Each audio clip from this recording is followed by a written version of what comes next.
Welcome back to the best division in football with your boys Awthentik and The Beard. We got a jam-packed show, 3 NFC East games. The Giants took on them Jaguars, and we definitely handled business. Shout out to the strong side one time. Commanders ended up taking care of the Packers in a surprise win, if you ask me. And the Cowboys, I think the Cowboys put the Detroit Lions on notice. They're not as good as we thought they were. They're going to need to get a defense before we crown the Detroit Lions, but the Cowboys end up getting that victory as well. I've had a pretty jam-packed day myself in the studio here, man. Literally just finished up a session, but we're going to get into these 3 games. I got to bring in the best co-host in the country, the strong side to my left side. Y'all know what it is, man. Shout out to the gang one time. It's victory week over here on Awthentik and The Beard. Beard, how you living, my guy? How's everything over there on your side, man? Listen, man, it's great. It's like you said, we are in full-blown Awthentik and The Beard victory week. Shout out to the NFC East. Big time. RTDB. I'm going to start the show off with the Nuggets.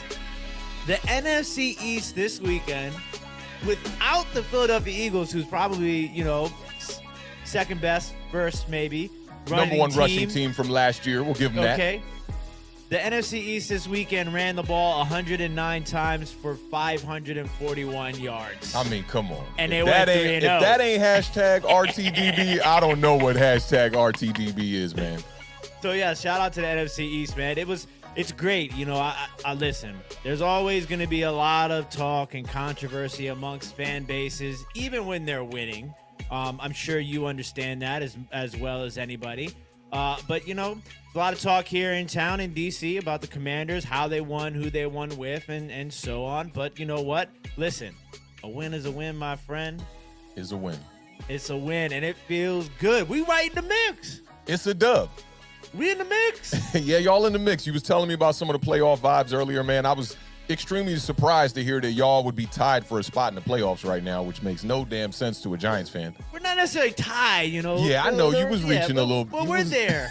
We're in the mix. You know what I'm saying? Like, we the Washington Commanders have put together a couple of wave files, and they've emailed it to Awthentik at All or Nothing Studios, and we're in the mix.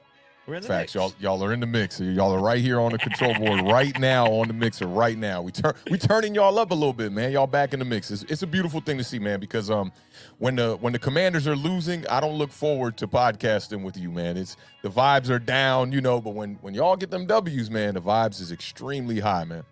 I see Cernock in the building. Shout out Cernock. He hooked me up with this fly Notre Dame. Oh yeah, that's super fresh. I see Jay Jean said y'all switch hats. Now we got to keep the hat game fresh. Tuesdays I try not to rock the Giants hat. Try to keep the Giants apparel for the Thursdays and for the Sundays for the most part. You know what I'm saying? So I'm Stussy trooping it out today again. You know what I'm saying? Just to represent for the Stussy gang. It was another wild week in the NFL though. I mean, listen, the Chicago Bears. I mean, I don't know. This is like the 3rd week in a row I've come down to like the wire in Muhammad's football pool. Yeah.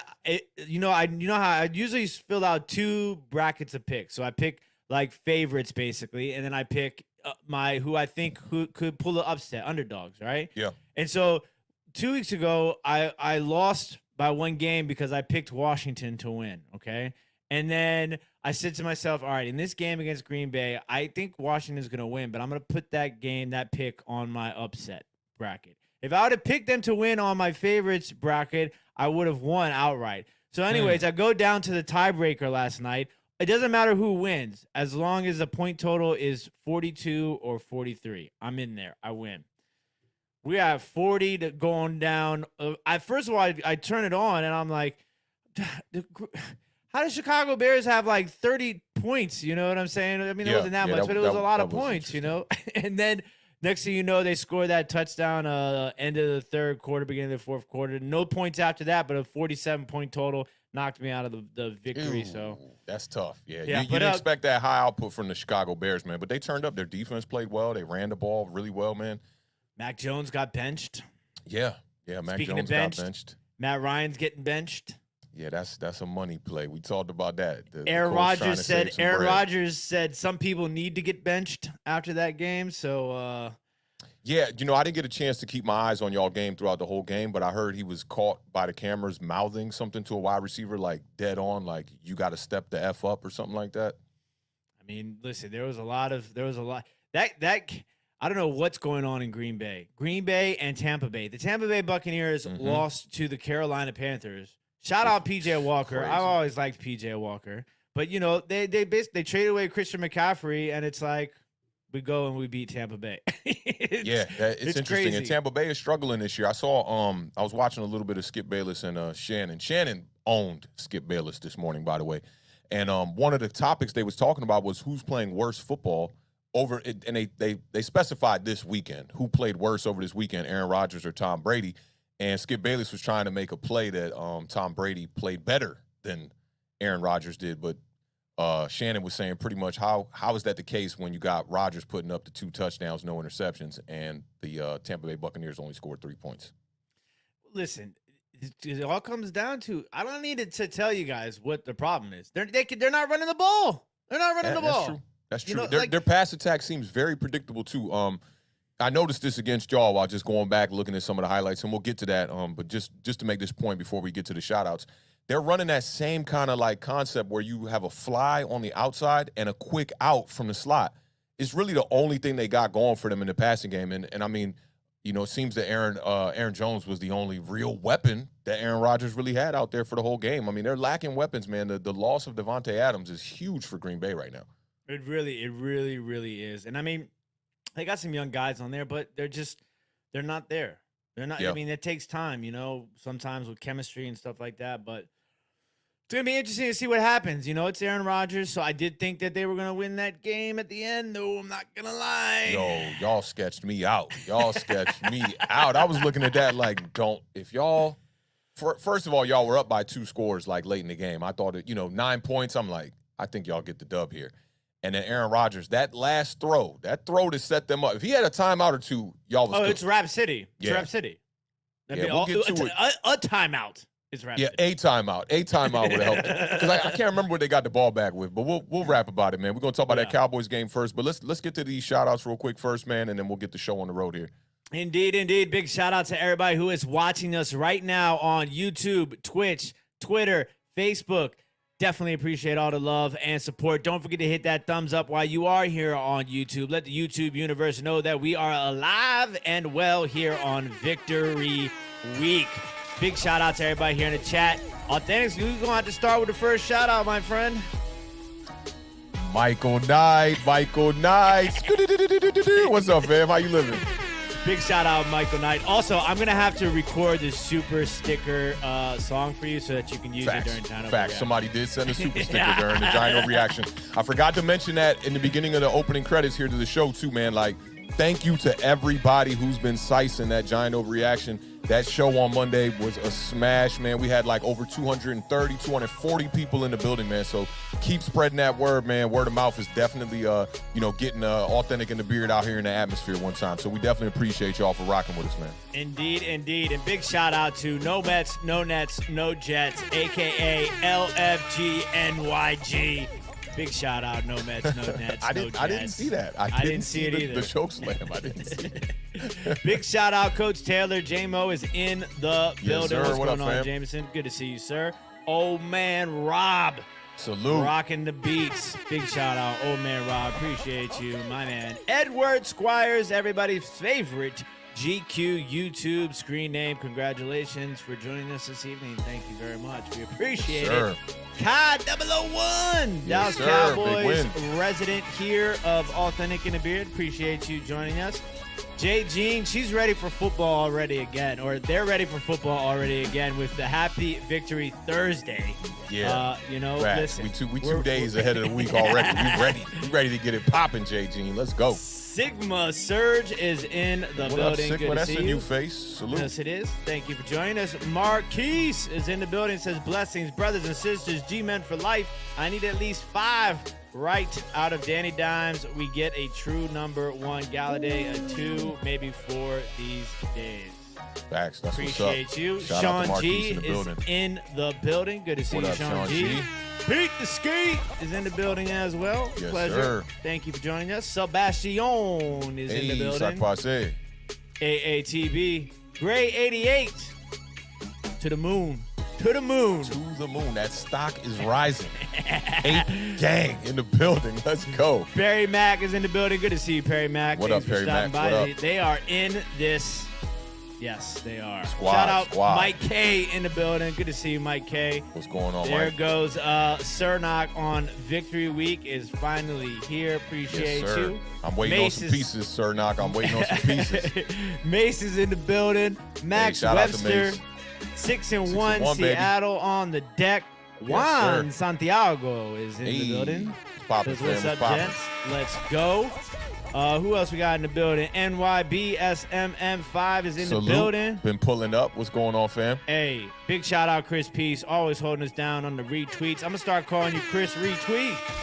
Facts. Big Definitely shout out, appreciate big that, shout Chris. out. Cernock says he needs to send Awthentic a few more pieces.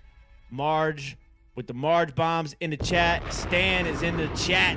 Hey, Shout out to Sakpase. everybody who is in the building. We appreciate each and every one of you who are here. Thank you guys very much. Oh, before I go, I gotta give a big shout out, big shout out to my man Yam in Japan.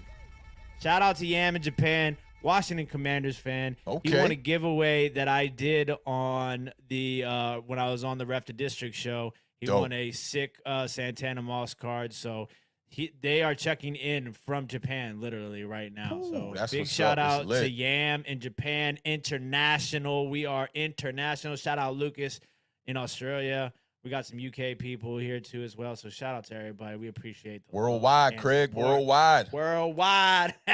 Yes, sir, man. You ready to get into this first game? Let's do it, my friend. All right, let's talk about these Cowboys win something.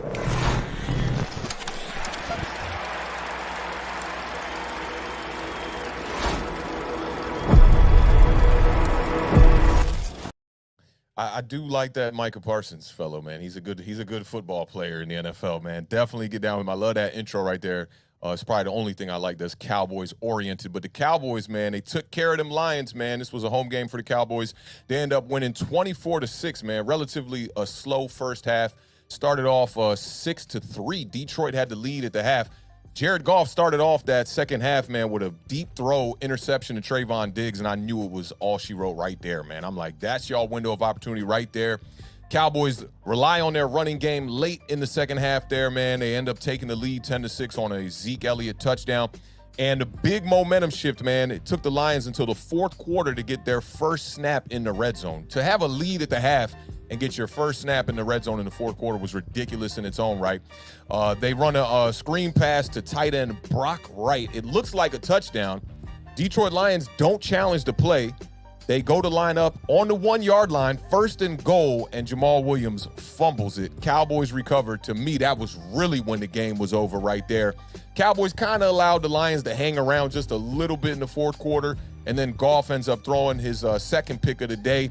Another touchdown from Zeke Elliott. Zeke Elliott didn't have that great of a day, but, you know, I'm all about that ground and pound, man. You need these kind of games from running backs, and you need to be able to win when your running back provides this kind of a workload. 15 carries on the day for 57 yards. Tony Pollard added 12 carries for 83 yards. Gave him the big play, too, man. Tony Pollard, man, he's just running tough. And got to talk about my homie Kevontae Turpin. Every damn week he gets a big return in the special teams game, putting Dallas in position to win games. What's so crazy about this one is although it ended up 24-6, it was 10-6 with 2 minutes left in the game, man. The Lions, second half possessions. I saw Colin Cowherd talking about this today on his show. Their second half possessions went something like this: interception, punt, fumble, interception, fumble, fumble. There is no damn way you're going to win a game with your second half possessions looking like that. And Colin Cowherd said this. He said, the Lions lost that game. The Cowboys didn't win it. I kind of agree with him to an extent, but I do think that the Cowboys did everything they had to do on their part. Pretty decent game from Dak Prescott in his comeback game. Let's take a look at Dak's stats here. 207 passing yards, 19 of 25, 1 touchdown, QBR 55. Now, y'all know Daniel Jones has kind of bred me to think like this now, too. The most important statistic that a quarterback can put up is that 0 in the turnover category. And Dak Prescott coming back, no turnovers in this game. I'd say he led the Cowboys just enough to a victory. 207 and very efficient, man. 19 to 25, that's very efficient for him. The Cowboys keep pace with the rest of the NFC East, especially my New York Giants and the Philadelphia Eagles sitting at the top of the division with 6 wins, man.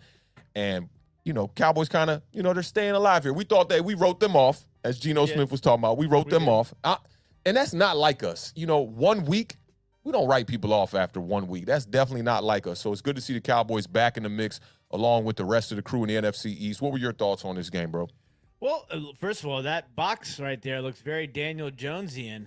Just going to throw that out there. But, no, Kai just said something that just in the chat I think is something that, you have to take in consideration, because it is easy to say when a team turns the ball over 5 times that, they lost the game as opposed to Dallas winning the game. But Kai brings up a great point by saying, 5 straight turnovers forced. That's the defense. If you were to say Dallas won the game, you have to give the credit to say that the Dallas's defense won that game. For sure. Because like I said, it's easier to say, that Detroit lost that game. But when you force turnovers, and then sometimes turnovers are made by the offense. And listen, Detroit really miss Amon-Ra St. Brown. And not having Amon-Ra St. Brown and DeAndre Swift, it takes away so much from that offense. I think people don't really understand sometimes how great of a weapon duo that is in Amon-Ra St. Brown and DeAndre Swift, because they're so athletic. They can do so many different things. They're all over the field offensively. I think that is definitely something to take into consideration here. But like you said, the Lions were in this game. Like, this game was – they were winning this game.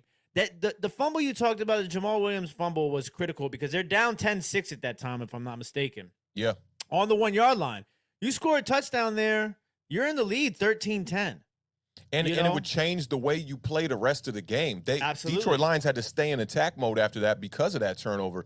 You allow Dallas to come back down and score points. It's just, that's not the recipe for a victory. You can't make that many mistakes back to back to back to back. Yeah, it really is. To back. I mean, 5 turnovers. 5 turnovers in total. Like that is pretty wild. And then not even just the turnovers, the penalties too. 8 penalties, I think, for 59 yards. Dallas had 5 sacks. And what's more importantly, and we talk about this a lot a week or so ago, about how the turnovers turning into points is what really makes a turnover. And Dallas took advantage. They scored 21 points on those 5 turnovers. That's basically 20 straight points, right? Because they were down. Yeah, I mean that's ridiculous. They were down 6-3, and the Detroit Lions didn't score again. Yeah, so it was kind of just a lot going on there, but also shout out to Dallas's run game. I think the offensive game plan for Dallas was definitely a smart move. When we talked about this a little bit on the parlay, when I said, don't necessarily jump back into putting Dak in your starting lineup fantasy-wise, because I think, they're going to kind of ease him in. You could see only 25 attempts. They ran the ball 32 times. Perfect combination of how it should be with run pass, and even more of a perfect combination of what it should be when you have 2 running backs like a Zeke Elliott and a Tony Pollard. Because you see Zeke, 2 touchdowns, 2 1-yard touchdowns. You see Pollard with the 12 carries for 83 yards. I mean, that's a great yard per clip average there. Could have had a 3rd touchdown for that running back core too, because the touchdown pass that Dak Prescott threw late in the game, they were on like the 1-yard line. They run like an easy little play action. I forget who it was that caught it. I think it was their tight end back of the end zone, wide open, because they were pretty much bailing out to try to stop the run on the 1. But you're right about that, man. That dual-headed monster in the running game with the Dallas Cowboys, I mean, you can win games like that.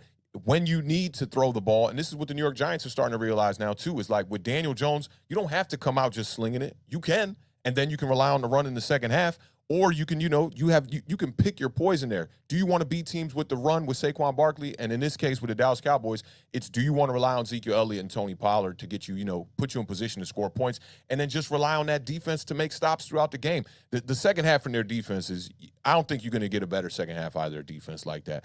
And I got to bring a little bit of attention to this because a lot of people are down on Ezekiel Elliott, right? But to me, Zeke Elliott is one of the toughest backs in the NFL. What he does to a defense, not a lot of running backs can do, wear you down. So by the time you get to the third quarter, the fourth quarter, you're like, how is this guy still running? There was a hit in the first half on Zeke Elliott. I want to say it happened right in the second quarter, right? The knee, right? It was kind of a knee hit, but I don't think he hurt his knee. It was a nice form tackle, if you ask me. Low, got him right around the hips, right? He hit Zeke Elliott right in the thighs. Most running backs don't get up from that tackle. And to me, it's just Zeke shows his toughness, not only with the runs, but also in pass protection as well. He's one of the better blocking running backs in the NFL. To take a hit like that, when I saw the hit, I was like, man, he might not come back from that. Man, third quarter, Zeke Elliott is in true form, still running people over, looking like a bowling ball as he's going down the field, just running defenders over. And he makes it, even when you tackle him with a lot of velocity, he makes it tough on you. We talked about this, like, when I played JV football, you wanted the tackler to feel your truck, right? I can remember coaches always telling me that. And Zeke Elliott, every time you tackle him, it's taking a piece away from you for the fourth quarter. So you don't see that in the stat box too much from Zeke Elliott. We talked about it last week. He had his first time having back-to-back games with more than 70 yards, dating all the way back to early last season. But there are things that Ezekiel Elliott does that don't show up on the stat box. Yeah, and one of those things is something that you and I have talked about on countless occasions, and that's the pass blocking. Ezekiel Elliott is one of the best pass blocking running backs in the National Football League. I think what it is, too, is that I'm guilty of this because, I've talked about Zeke being down not just this year, but last year as well. I think what it is he's kind of changed who he is as a running back. And I think it's easy for, the casual fan or to the naked eye to be like, he's not the same running back, which is true. But that doesn't mean that he's not still a good running back and an effective running back. I just think that he's kind of evolved into a different style of a running back. And, it's a little bit easier to look at him as falling off because of the bag that he got and the holdouts and he's a Dallas Cowboy, all of those things make it very easy for you to be like, oh, Zeke Elliott's falling off, But I think a lot of it is more so that he's changed the type of running back that he is. And they're finding a way to utilize both him and Tony Pollard, and it was very effective in this game in the victory. And people we tend to start counting pockets, man. Like, he's making this much money, so we expect this kind of productivity. Yeah. Same thing's happening with Dak Prescott. They're like, bro, we need you to be playing top 5 football if we're going to be paying you this bag. That's how fans feel. At the end of the day, you want to just maximize the quality that you get out of the position. And I think the Cowboys, especially for the first game back with Dak Prescott, they're doing that, man. That offense looks good. And speaking of the big hit, too, I wanted to talk about the hit that was on Noah Brown as well. The front flip where you literally could see him panic, you on a roller coaster, and he was just like, I got to let go of the football, man. Like, this, my mind is spinning. I'm doing a Willie Beeman right now. I'm letting go of this football. I got to protect myself from falling on the ground. His instincts kind of kicked in there, which I thought was, it was good to see he wasn't hurt, but it was also funny when he wasn't hurt to see how the play went down. I mean, straight up did a front flip. I mean, like, I don't know. I saw it. I didn't see it actually happen, right? But I saw it because, like on Sundays, you're going through so much, especially in a situation where Giants are playing, Washington's playing, Dallas is playing, all at 1 o'clock, red zone's going on. Like there's computers, there's cell phones, there's TVs. Like it's a full-time, crazy Wall Street sort of situation when we're watching football. I saw it, and they did like a slow motion of it, and it was crazy because it looked like he was going to land on his neck. And it was almost like he just did a little super speed to get his picture. The velocity kind of threw him over. It was like somebody cranked on that fan and, it was getting going, and then it hit high speed. It was like, oh, Thank God he landed like, he kind of rolled over into the flip, because we've seen some tackles like that happen in the past where players land dead on their helmet, and that's never a good thing for your neck, man. We don't want to see those neck injuries. Those tend to keep people out a really long time. But, yeah, I thought the Cowboys did everything they had to do in this game, man. There was no true moment of pressure for them, even when they were down 6-3. I don't think Cowboys fans were extremely worried. You're just waiting for that offense to really get clicking, get your shots into the red zone and be able to capitalize on that. And that's what the Cowboys did, man. The Cowboys, I thought they played a good, well-rounded game, especially for a comeback game for Dak Prescott. Absolutely. I totally agree. And it'll be interesting to see now moving forward, and we'll obviously get into this on Thursday. Make sure you guys are here Thursday night at 7 o'clock p.m. Eastern Standard Time for our preview shows. It'll be interesting to see how the game plan progresses, changes, stays the same for Dak Prescott next week. Yeah, I can imagine. No, they needed that win. They needed that. They definitely did need that victory. I mean, can you imagine if he comes back and then they lose, and he goes 19-25, 207, 0 touchdowns, and they lose? Yeah, that would have been tough. People would have been talking crazy in the media. You already know. Twitter would have been going crazy. His touchdown came late in the game, but, Dak did his thing. I like the efficiency, man. 19-25, that you can't ask for more. Yeah, and I think they did a great job. 25 passes. They didn't have him come out there and throw the ball 45 times. Yeah, in a game where they were down, too. So, that shows some good resiliency for that coaching staff. They didn't panic. They didn't just go straight to the pass attack. And, I did call that this was going to be CeeDee Lamb's first 100-yard game of the year. He didn't quite get the amount of targets, I think, that it was necessary for him to breach that mark. I think he had maybe 5 or 6 targets in this game. Ended up catching catches, 4 of them for 75, so not too bad. Not bad at all. He's right around there, and think about that. I mean, 70 out of the 207, that's a nice chunk. They were going to him. It's going to be interesting to see how things progress when Dak gets a couple more games back under his belt. But I think it's safe to say Dak might be back, Jack. Yeah. Any more to that rap? Nah, we're going to leave it at that. That's the end of the rap. Nah, that's real. They're going to have to improve on third down a little bit. Both of the teams in this game were 3 for 9 on third down, so they're going to have to, pick that up just a little bit. I'm starting to realize that the Detroit Lions are not – they're not great competition. They're okay. I think they had a spark when they started. I won't say now they just garbage off of Jay-Z bars, but, it's kind of coming back down to earth here. You can't rely on guys like Khalif Raymond and other wide receiver threes and fours. They need Swift and Amon-Ra on the field at all times. They definitely do. And DJ Chark, I think, is on the IR now too. So, another wide receiver that just wasn't out there doing much. The kid from the Los Angeles Rams, Josh Reynolds, who I think he's got the prototype kind of build to be a good wide receiver. He's had some good games in his career too. So he takes off his helmet, and it's a guy that you just did not think was under that helmet. He looks like he should be like playing a saxophone or something. He definitely does not look like a football player, bro. He definitely does not look like a football player. He's got some Kenny G vibes going on, man. Like, definitely see saxophone player. But man, shout out to the Cowboys, man. They improved to 5-2, man. You had a backup quarterback out there for what, 4 or 5 games? To be sitting at 5-2 right now, you blessed. You way up. You definitely blessed, and you definitely way up. Very highly favored for them Dallas Cowboys. 24-6, man. You can't ask for more. I'm trying to think who they got next week. I think they got the Bears, maybe.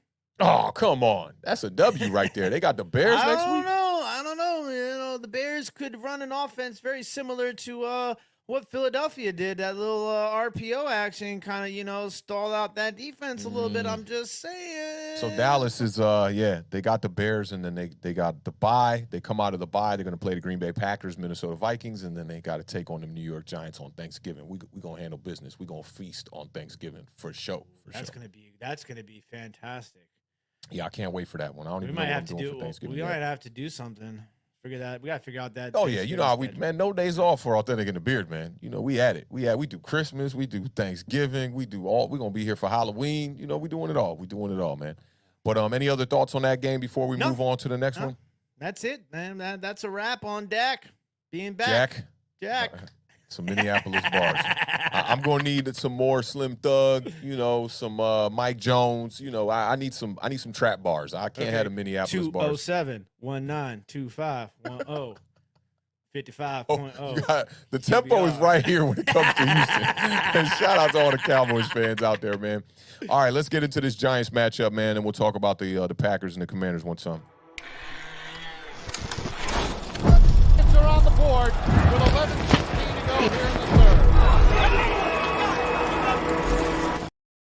You know, I really just be trying to get past that Cowboys game so I could get right to talking about my Giants, man. Y'all know what it is, man. Giants Nation is in the building one time, man. Took on them Jaguars. We beat them Jaguars for the first time in Jacksonville, 23-17. Giants are 6-1 now for the first time since 2008. Let me think back. 2008. So how many years ago was that? That was a good 14. I was going to say 16. So 14 whole, man, that is. I was definitely still drinking. Oh, yeah. You was out here turning up. We was turned up for that. You was drinking a lot more than me 14 years ago, I'll say. You know, I had to play a little bit of catch up one time while you were, getting off the bench for your drinking and whatnot. But, man, the New York Giants, man, I'm ecstatic right now. It almost feels like I'm going to wake up from an extremely long dream because 6-1, I can't even say it without second guessing myself. I'm like 4-1, all right, maybe, but 6-1 sounds ridiculous. Now, I wanted to start this segment with a new nugget. Shout out to everybody who tuned into the Giant Overreaction yesterday, man. That show was all the way flames, all the way fire. Good vibes over there. So the Giants, in the previous 5 seasons, when trailing, this is a stat from CBS, when trailing, entering the fourth quarter, their record was 3-58 over 5 seasons. Oh, my God. And now, when trailing going into the fourth quarter this season, we're 4-1. So shout out to Brian Dable, first of all. Coach of the year right now. Dude's been doing his thing. But shout out to this whole team, man. They've been doing a lot, man, with a little because this roster is not that impressive. And they're winning a lot of games here, man. Only 1 loss on the season. Started off extremely hot on that first drive with that touchdown to Darius Slayton. And you can't forget about the little quick slant that Darius Slayton caught on that same drive. So the tempo was very it was predicated off the play of Darius Slayton right on that first drive. We score on that first drive. I was literally thinking the Giants about to blow out the Jaguars until I saw ATN on the offensive side of the ball for the Jacksonville Jaguars. That kid is going to be a great running back in this league, man. He's got to figure out the whole Tiki Barber thing with the fumbles and whatnot because he definitely had a pivotal momentum shift in this game with that fumble. The Jags were up 11-10 and driving. I mean, that really could have put this to a 2-score lead there. You could think about going for 2 after you score that touchdown. Xavier McKinney comes in, punches the ball out. Julian Love recovers that.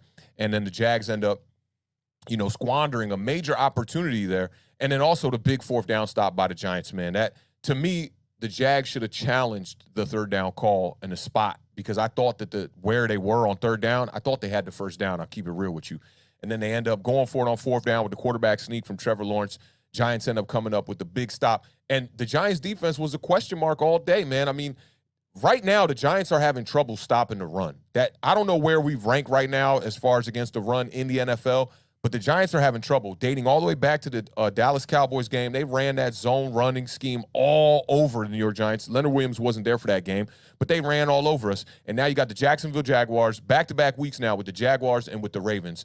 What's my guy that I started in my lineup who was a complete dud, by the way, Kenyon Drake.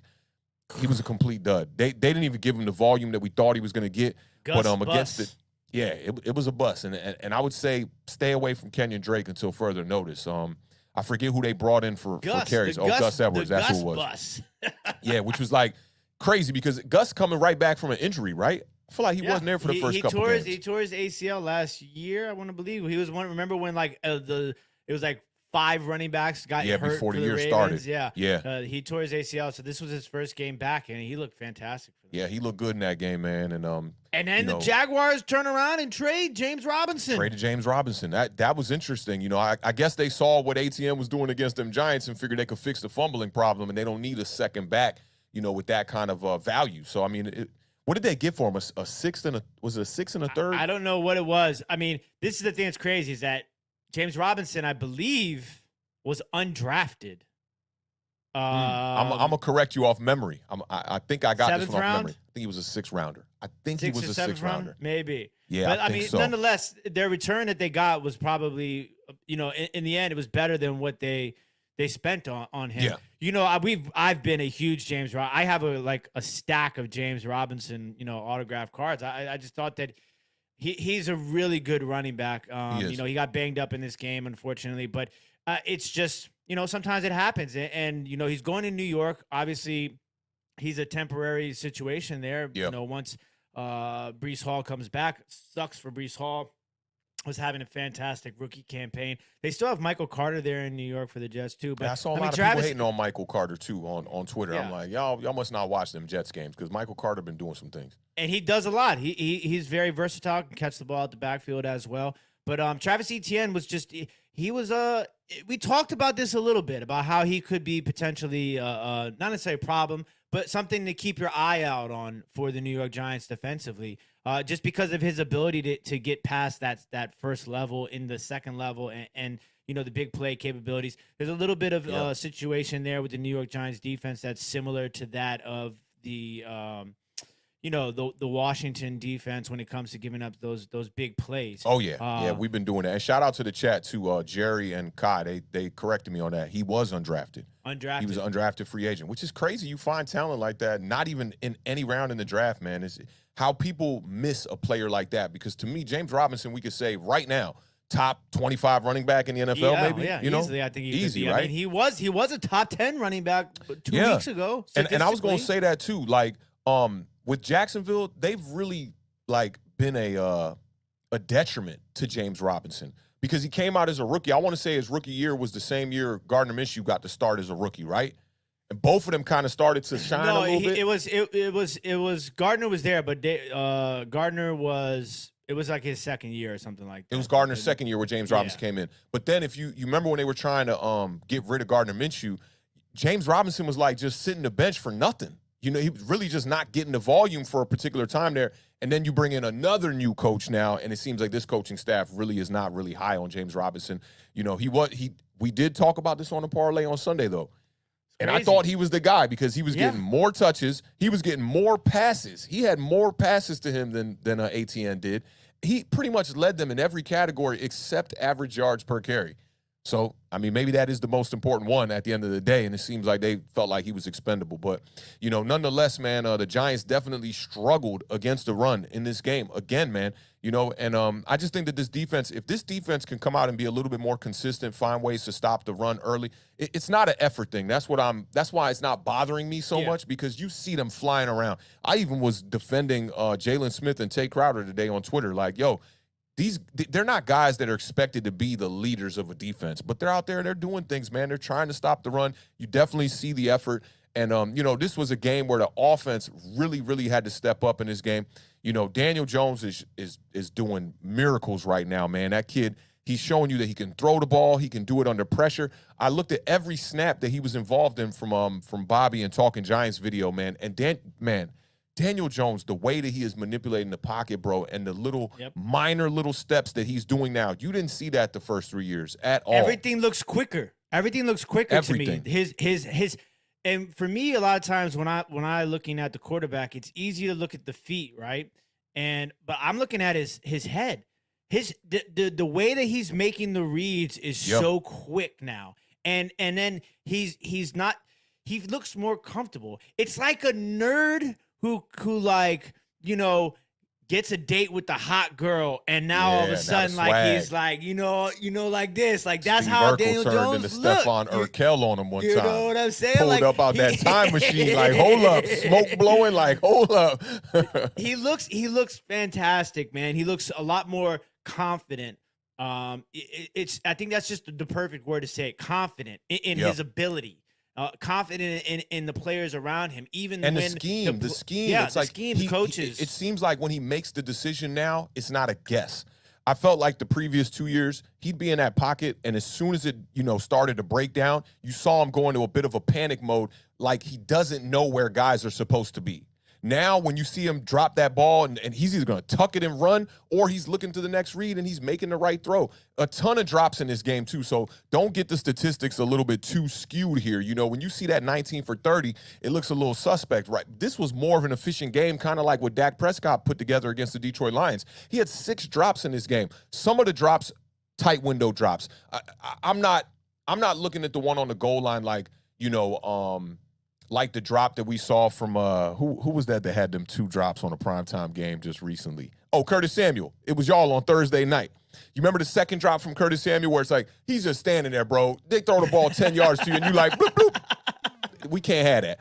This drop, you got a little bit of traffic. It's on the quick slant. You know you probably going to take a hit. I understand a couple of these drops. The one that was across the middle, Daniel Jones, it was a super tight window, especially when they showed it from Daniel Jones' perspective.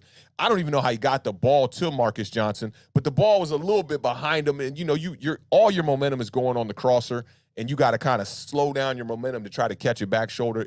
It's an NFL catch. You got to make it. I'm not making up no excuses for these guys, but at the end of the day, it's not like they're perfect throws. They are drops, but they weren't perfect throws. But Daniel Jones, extremely efficient. What I don't understand is, and QBR, man, there's things about it that I need to dive into to figure out more. Like, what is it that inflates a QBR like this? Because Dak Prescott's game looks eerily similar to this. Right around 200 yards. He was 19 of 25. Daniel's 19 of 30. 1 touchdown, no interceptions, both the same there. But the QBR is 30 higher for Daniel Jones. Maybe those rushing yards and the attempts as well. I think it was 107 on 11 attempts. Maybe that adds to it a little bit as well. But Daniel Jones, there's no more questions about it. He is putting this team on his back to win games now. It's night and day from what we saw from 2 years ago to now. And I'm here for it, man. Daniel Jones is not only proving me wrong, he's proven a lot of the people that you want to call them haters, you know, that like the dude that we got on the stream on Monday, you know, you want to pull up, try to call Awthentik a hater, you're going to be out of here, bro. We ain't having that over here. But I know that he's proven a lot of people who are the haters, because people woke up on Monday morning and I saw some hate for Daniel Jones. And I'm like, I mean, we saw it from Dan Orlovsky. I brought that up on the Giant overreaction. Like, you know, saying that the Giants are not winning games because of Daniel Jones. Literally trying to deflect it and say that it's just the defense, it's just Saquon Barkley, and it's just the coaching. But, I mean, not only are you doing Daniel Jones a disservice, you're doing yourself a disservice when you talk like that, because I think the real ones can spot right through that, and they can see right through it. You are stuck on a take that you don't want to come off of. Right now, Daniel Jones is playing football like a top 10 quarterback. See, to me, before I go into that a little bit, I do want to give a big shout out to Tuto for the $4.99 super chat. Says massive salute to Awthentik and Beards, and for all Giants fans around the world. Slap all stinky Boyds losers out of the front door. Look, when you first read that, right, you said massive salute to Awthentik and Beards. I was like, I had to look up, like, did Tudo type that? He did type that. I'm like Anchorman. I'm like Anchorman. Right? Losers out of front door. And F-O-C Boyds. Oh, the C Boys. Salute. Italy. My man. Big shout out to Tudo, man. Tudo real active on the not only within the live chat, but also leaving comments on the videos, man. So, man, big salute to you, man, all the way from over here in the States to Italy, bro. We appreciate you, Tudo, man, and that means a lot, man, supporting the channel, brother. And big shout out to Sebastian for the $1.99 super chat, reminding everybody that James Robinson was undrafted in 2020. Hey, so is that how I get $2 out of Sebastian every time? I just got to say something wrong. I might have to start doing that more often, right? Big shout out to ENA. We got time for the $4.99 super chat. Says much love, guys. Sorry I'm late. The TH4 fans are back in full effect on my timeline. Don't worry, you did not miss that. We will be talking a little bit about the Heinicke Hive. They are coming at my neck for sure. But about the Orlovsky thing and about Daniel Jones and things like that, right? Really briefly, it's interesting to me because if the Giants are losing and Daniel Jones is putting up these numbers, it's 100% on Daniel Jones. Oh, yeah. You about to drop a bar right now. I sense it. I can feel it. Because he's not doing what he has to do to win the game. Put the team on his back and win the games. Put the team on his back and win his games, right? Mm-hmm. But when he puts up these numbers and they win the games, he's not the reason why they won, right? Yeah. But he would be the reason why they lost if he was putting up these same numbers and they were losing games, because he wasn't putting up Josh Allen or Patrick Mahomes numbers. You know, so people are enamored by those unicorn type of statistics. Absolutely. 100%. Now, this game, if we would have lost this game, 1,000% of the blame would have went out to Saquon Barkley, and that's my guy.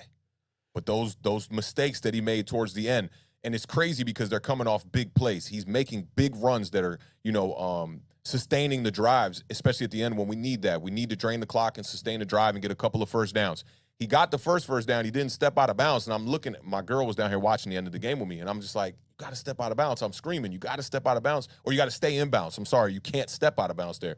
He gets another opportunity late in that game on a third down. He sees the run is not there and kind of, has a bit of a brain fart there. You can see he wanted to slide and stay in bounds, but he's already kind of halfway. He pulled an Amon Bradshaw. I said that he learned from Amon Bradshaw last week when he stayed out of the end zone. This time he kind of fell over his feet a little bit, tried to slide. They end up looking at it under the hood, and they rule him out of bounds, actually, which stops the clock. And instead of the Jaguars getting the ball back with about 20 seconds, the clock gets juiced back up to 1:10. I'm looking at the clock no, Saquon Barkley did not just do that. And I thought it's crazy we gave him that because opportunity. 2 weeks ago, I think it was 2 weeks ago, right? Yeah. He did the play to not score. He made the great play, yeah. Yeah. So it's And interesting how that happens. That's why I say when I said he learned from Amon Bradshaw, he learned the wrong way. Because Amon Bradshaw did the same thing. He kind of had that brain fart in the Super Bowl. He tried to slow down and stop, and then he was like, screw it. I'm just going to fall in the end zone. Let me get these stats one time. Saquon Barkley kind of did the same thing here in this game. But good thing that it didn't come back to bite us, man, because that would have been an old New York Giants way to lose games. That's what we would have done. That one Saquon Barkley run had me running to Twitter to tweet Saquon Barkley Where he was is like this. So good. He's so good, man. That was fun to watch. And how many times have I said this? As a football fan, yeah, you want Saquon Barkley to be healthy. You want Saquon Barkley to be good because he is that exciting to watch when he does what he does. And that was just, I want to say he had two people on a shout out Bluegrass Picker ice skating. I want to say he had two. Yeah. He had a couple of ankles. They was picking up ankles like they were squids or hats on a hockey game. And right in the traffic, bro. He was just right in the middle of everybody doing these spectacular cuts, man. If he'd have took something like that to the house, man, that might have been one of the best runs ever. I thought he was, to be honest. I thought he was. As soon as he broke out past that linebacker, I was like, man, Saquon Barkley, man. And Saquon Barkley still leads the league right now in yards from scrimmage with 906 yards. That's nearly 100 more than Nick Chubb, who's in second place. Saquon Barkley, man, he's going off. And Ryan Clark said this earlier. I believe he said it yesterday on ESPN. He was saying that the Giants might have the two best running backs in the league right now with Daniel Jones and with Saquon Barkley back there, man. They're doing wonders with this running game. And in return, I think it's opening up a lot for this passing game. Just want to run off a couple of nuggets from the Monday show, too. Daniel Jones is the first quarterback to record 100 rushing yards in a game since 1946 for the New York Giants. Jones has now won 7 of his last 8 games. Daniel Jones has 5 game-winning drives this season. I'm not running around tooting that one a lot because I feel like that's a bit of a misleading stat because when you think about game-winning drives, you're thinking about, hey, 2 minutes drill. left, man. Let's go put the women and children to bed right now. Joe Kane vibes. Driving down, you scored a game-winning touchdown, walk off. They're not quite those kind of victories, but nonetheless, they are fourth-quarter comebacks, so we got to give him his props. He's also 6th in the NFL right now in QBR this season, 62.6 for Daniel Jones right now, average QBR, only behind Patrick Mahomes, Josh Allen, Tua, Lamar Jackson, and another former New York Giants quarterback, Geno Smith. So Daniel Jones doing some spectacular things. I also wanted to bring up a clip. I'm always listening to Keyshawn, J. Will, and Max, man. So I wanted to kind of end this segment, lean it into a certain direction here. So I'm going to bring up a question here, and I also wanted to show y'all the clip from Keyshawn, J. Will, and Max this morning. In all honesty, don't mess around with me. Don't try to pull a wool over my eyes, Max or Jay. In all honesty, be honest. Mm-hmm. Don't be sitting up here playing radio and TV. All right. You said you want to find out if he can win you a Super Bowl, right? Mm-hmm. Did you know, not the second Super Bowl, but the first, did you know Eli Manning can win you a Super Bowl? Did you believe that? No. But I didn't know if he could or he couldn't, but I was starting to doubt. But here's the thing. No, I'll answer directly for you. You thought he couldn't? I didn't think he couldn't. I didn't think he could. I didn't rule him out. But here's the thing. They got based on the way he played up into that first Super Bowl, you thought, oh, my God, we got our franchise quarterback forever. We're going to win Super Bowls. No, but I never was all the way out. I did start to suspect that maybe they should have drafted Ben Roethlisberger instead of Eli Manning, right? He'd already won a Super Bowl. But I will say this. They got him Plexico Burress. They got Josh Allen Diggs. They got Chase for Joe Burrow. Chase for Joe Burrow. Jamar Chase. They get these guys a guy they can find out about. We know that Daniel Jones can now do what Key says he wants the quarterback to do. Solid and sound, make the plays when you need to, in the air, on the ground, all that stuff. He's got the size, he's got the toughness, all that stuff. Now we need to know, what's the ceiling? Floor looks good, as Mike T would say. So what's the ceiling? You won't find out until you get him a guy. Now, look, It's going to be a bit of a two-part question here, but Keyshawn asked the first question. I want to know from the chat, especially, before winning his first Super Bowl, did you know that Eli Manning was the guy? And the reason why I wanted to bring this to everybody's attention today, and shout out to the graphics department. I love seeing Eli Manning, Daniel Jones with the little Obama fist bump vibes. And shout out to Obama, who was bigging up Daniel Jones on the Manning cast just yesterday.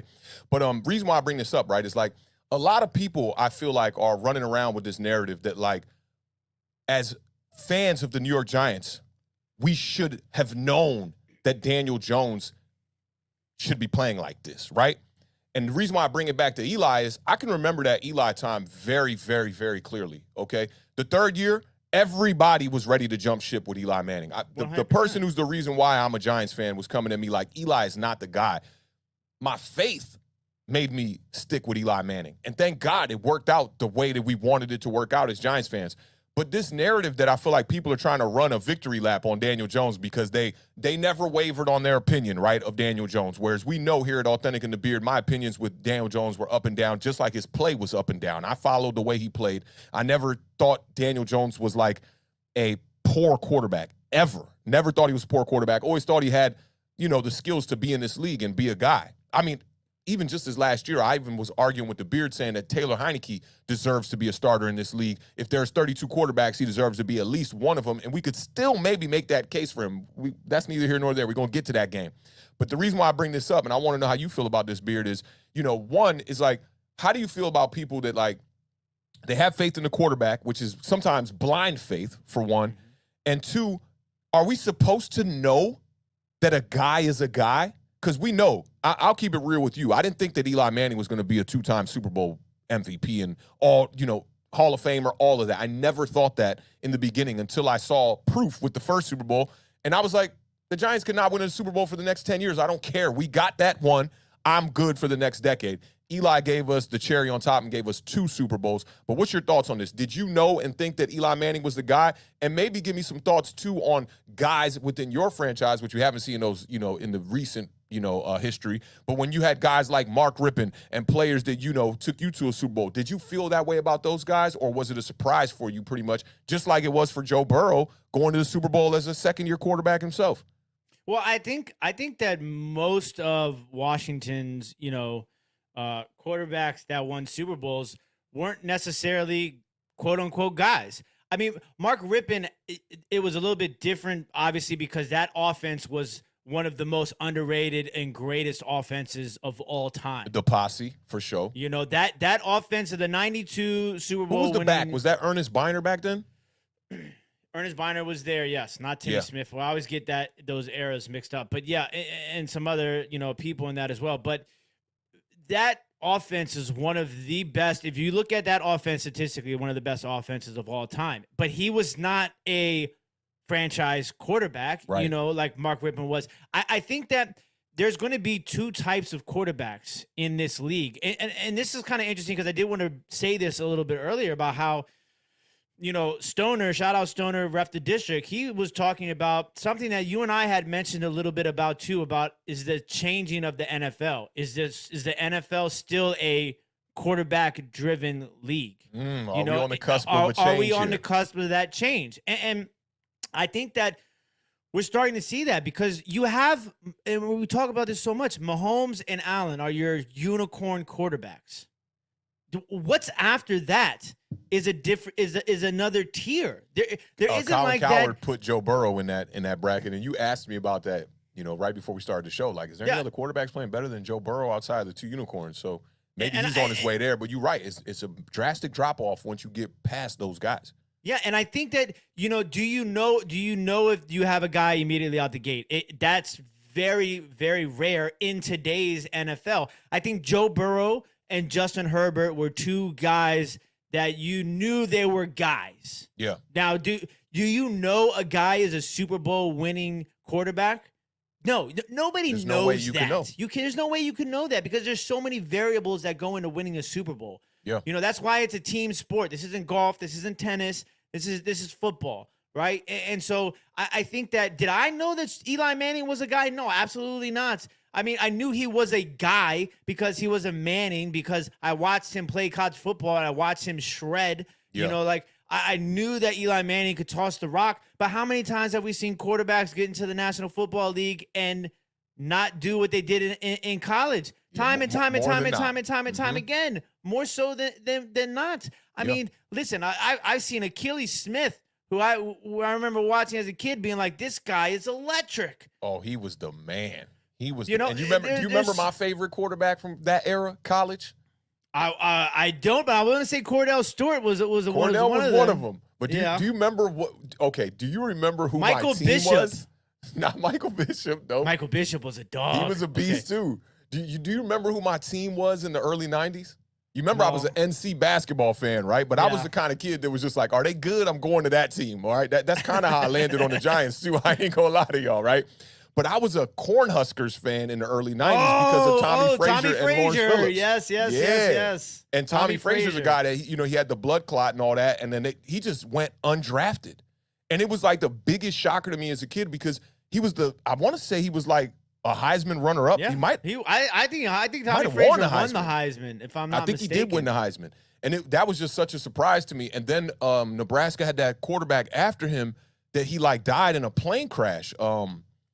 Brooks Bollinger, I think was his name, possibly. But I was a big Cornhuskers fan all the way through the 90s. I remember all my homies was Florida State because Charlie Ward was the other guy during that time, was too. A dog, too. I was a big Frazier fan. And we've seen that a ton, man. Quarterbacks light it up in college. I forget, it was Georgia had a quarterback, number 4 back then, too. Jamie Barnett or Jamie Bennett. I think it was Jamie Barnett. He was another guy that way ahead of his time. Great runner. Had the legs, could make all the option plays. What about the dude who went to Georgia who was the Cowboys quarterback? What was his name? Oh, yeah, Quincy Carter. Yeah, Quincy Carter. He was another one. You see a lot of these guys from college completely fall off. But, this whole conversation that they were having with Keyshawn, Will, and Max, it kind of redefined for me what I'm looking for out of the quarterback position. It took me back to how I used to be, man. When I had Phil Simms at the quarterback position, I was completely good with that. I wasn't looking at it like, oh, I need Joe Montana, or I need a Steve Young, or I need, a top caliber quarterback. I'm trying to think who was number 2, number 3 quarterbacks around that late 80s, early 90s. Dan Marino. Dan Marino was definitely up there. Warren Moon was up there. Cunningham. Cunningham was a guy. Yeah, there were so many different quarterbacks during those eras, but we never thought we need to have the best guy to be able to make a run at the Super Bowl. We understood that the game of football relied on, we won't call it luck, but things got to go your way in a game. The New York Giants can just look at the 49ers championship game. Everybody crowns Eli about the tough game that he played in that. Just go back and look at that game and look at how many times the ball bounced in our court and allowed us to get the victory in that game. I keep talking about it because Kyle Williams literally was like, here, y'all want to go to the Super Bowl? Here, I'll fumble a couple punts. I'll muff a punt, drop a pass here, do this. And that's how the New York Giants got in the Super Bowl, an improbable run. Sometimes you need things to go your way. Look at Joe Burrow just last season. This guy's getting sacked double-digit times in games, 9 times in a game here. He literally cannot stay on his feet because the offensive line is so poor. But things went their way in that Raiders game. Things went their way in a bunch of games to get them to go to the Super Bowl. Even the Bucs the year before, nobody was looking at the Bucs like the Saints beat them twice in the regular season, and no one was looking at them like they're going to go out here and beat the Saints at home. That's not going to happen. It happens. You need things to bounce your way in football. It's probably, I'll say basketball's like that too, because if your shooter ain't on that night, if Steph Curry and Klay Thompson ain't on, don't expect to win that game in the playoffs. So you just need things to go your way. And I think throughout analyzing the game of football the past couple of years, I lost sight of that a little bit.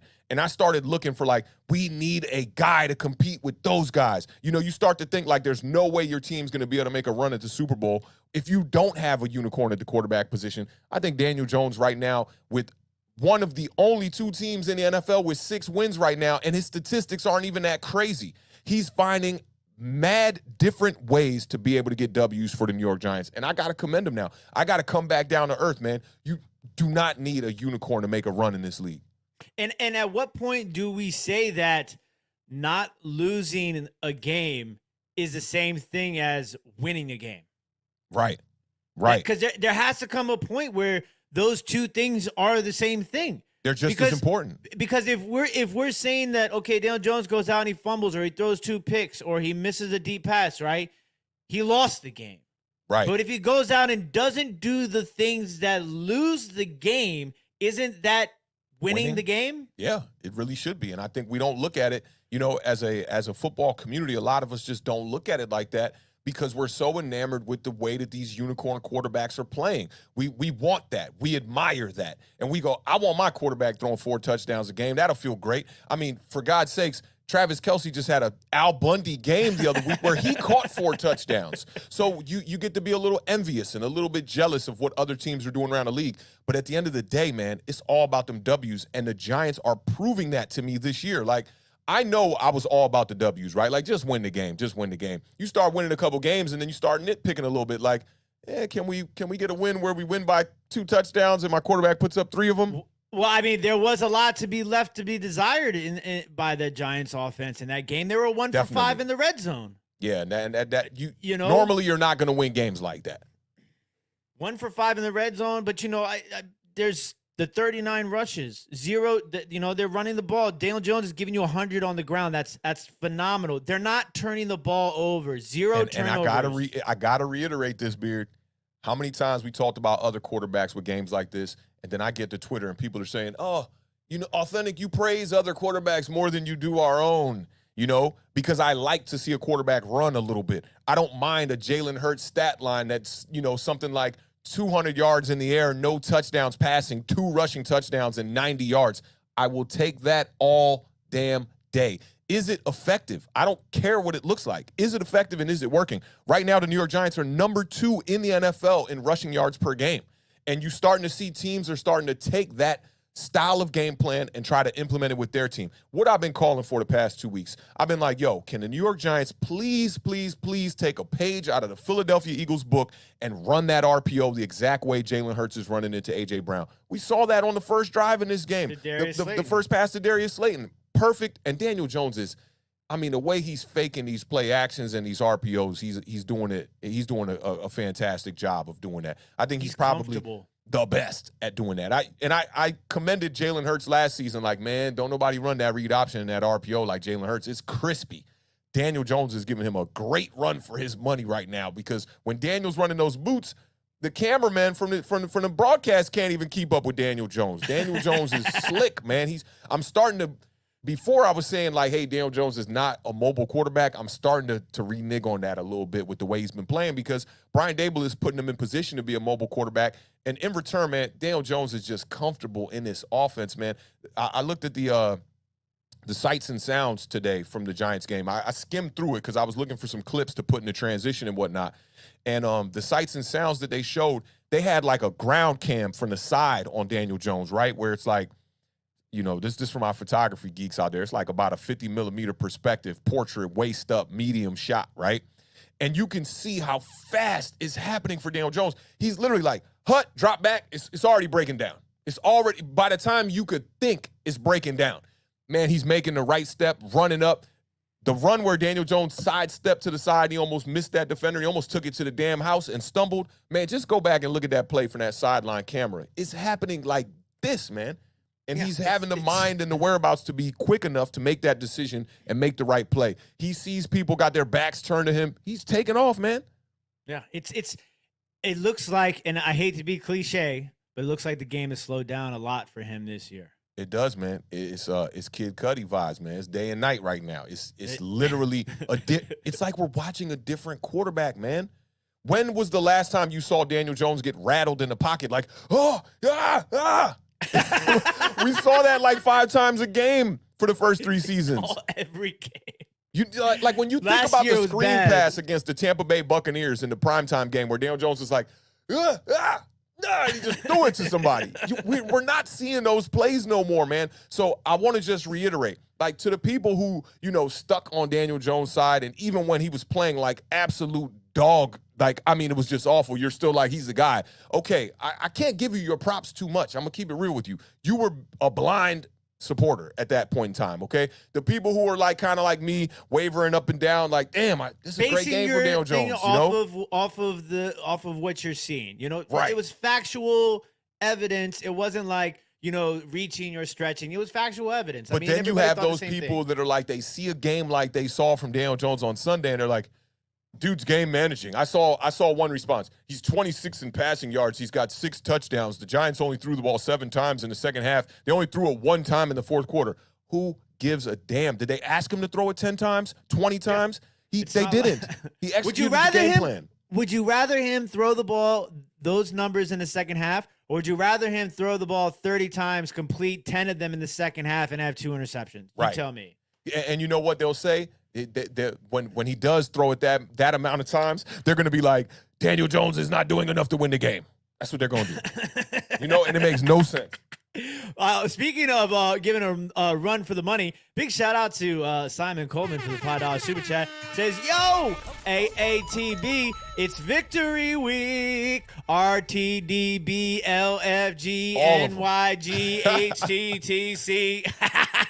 All of it. Big all shout of out, it. Simon. He We said appreciate for the you. beard. I like that. Now, I got to bring attention to Simon Coleman, who left probably the best comment I've ever seen on anything on Authentic and the Beard. I recommend anybody who was here for the Giant Overreaction and you were here for the Dave Gettleman segment that we talked about, where does Dave Gettleman deserve any credit for this team's success? We were pretty much split in the room during that conversation.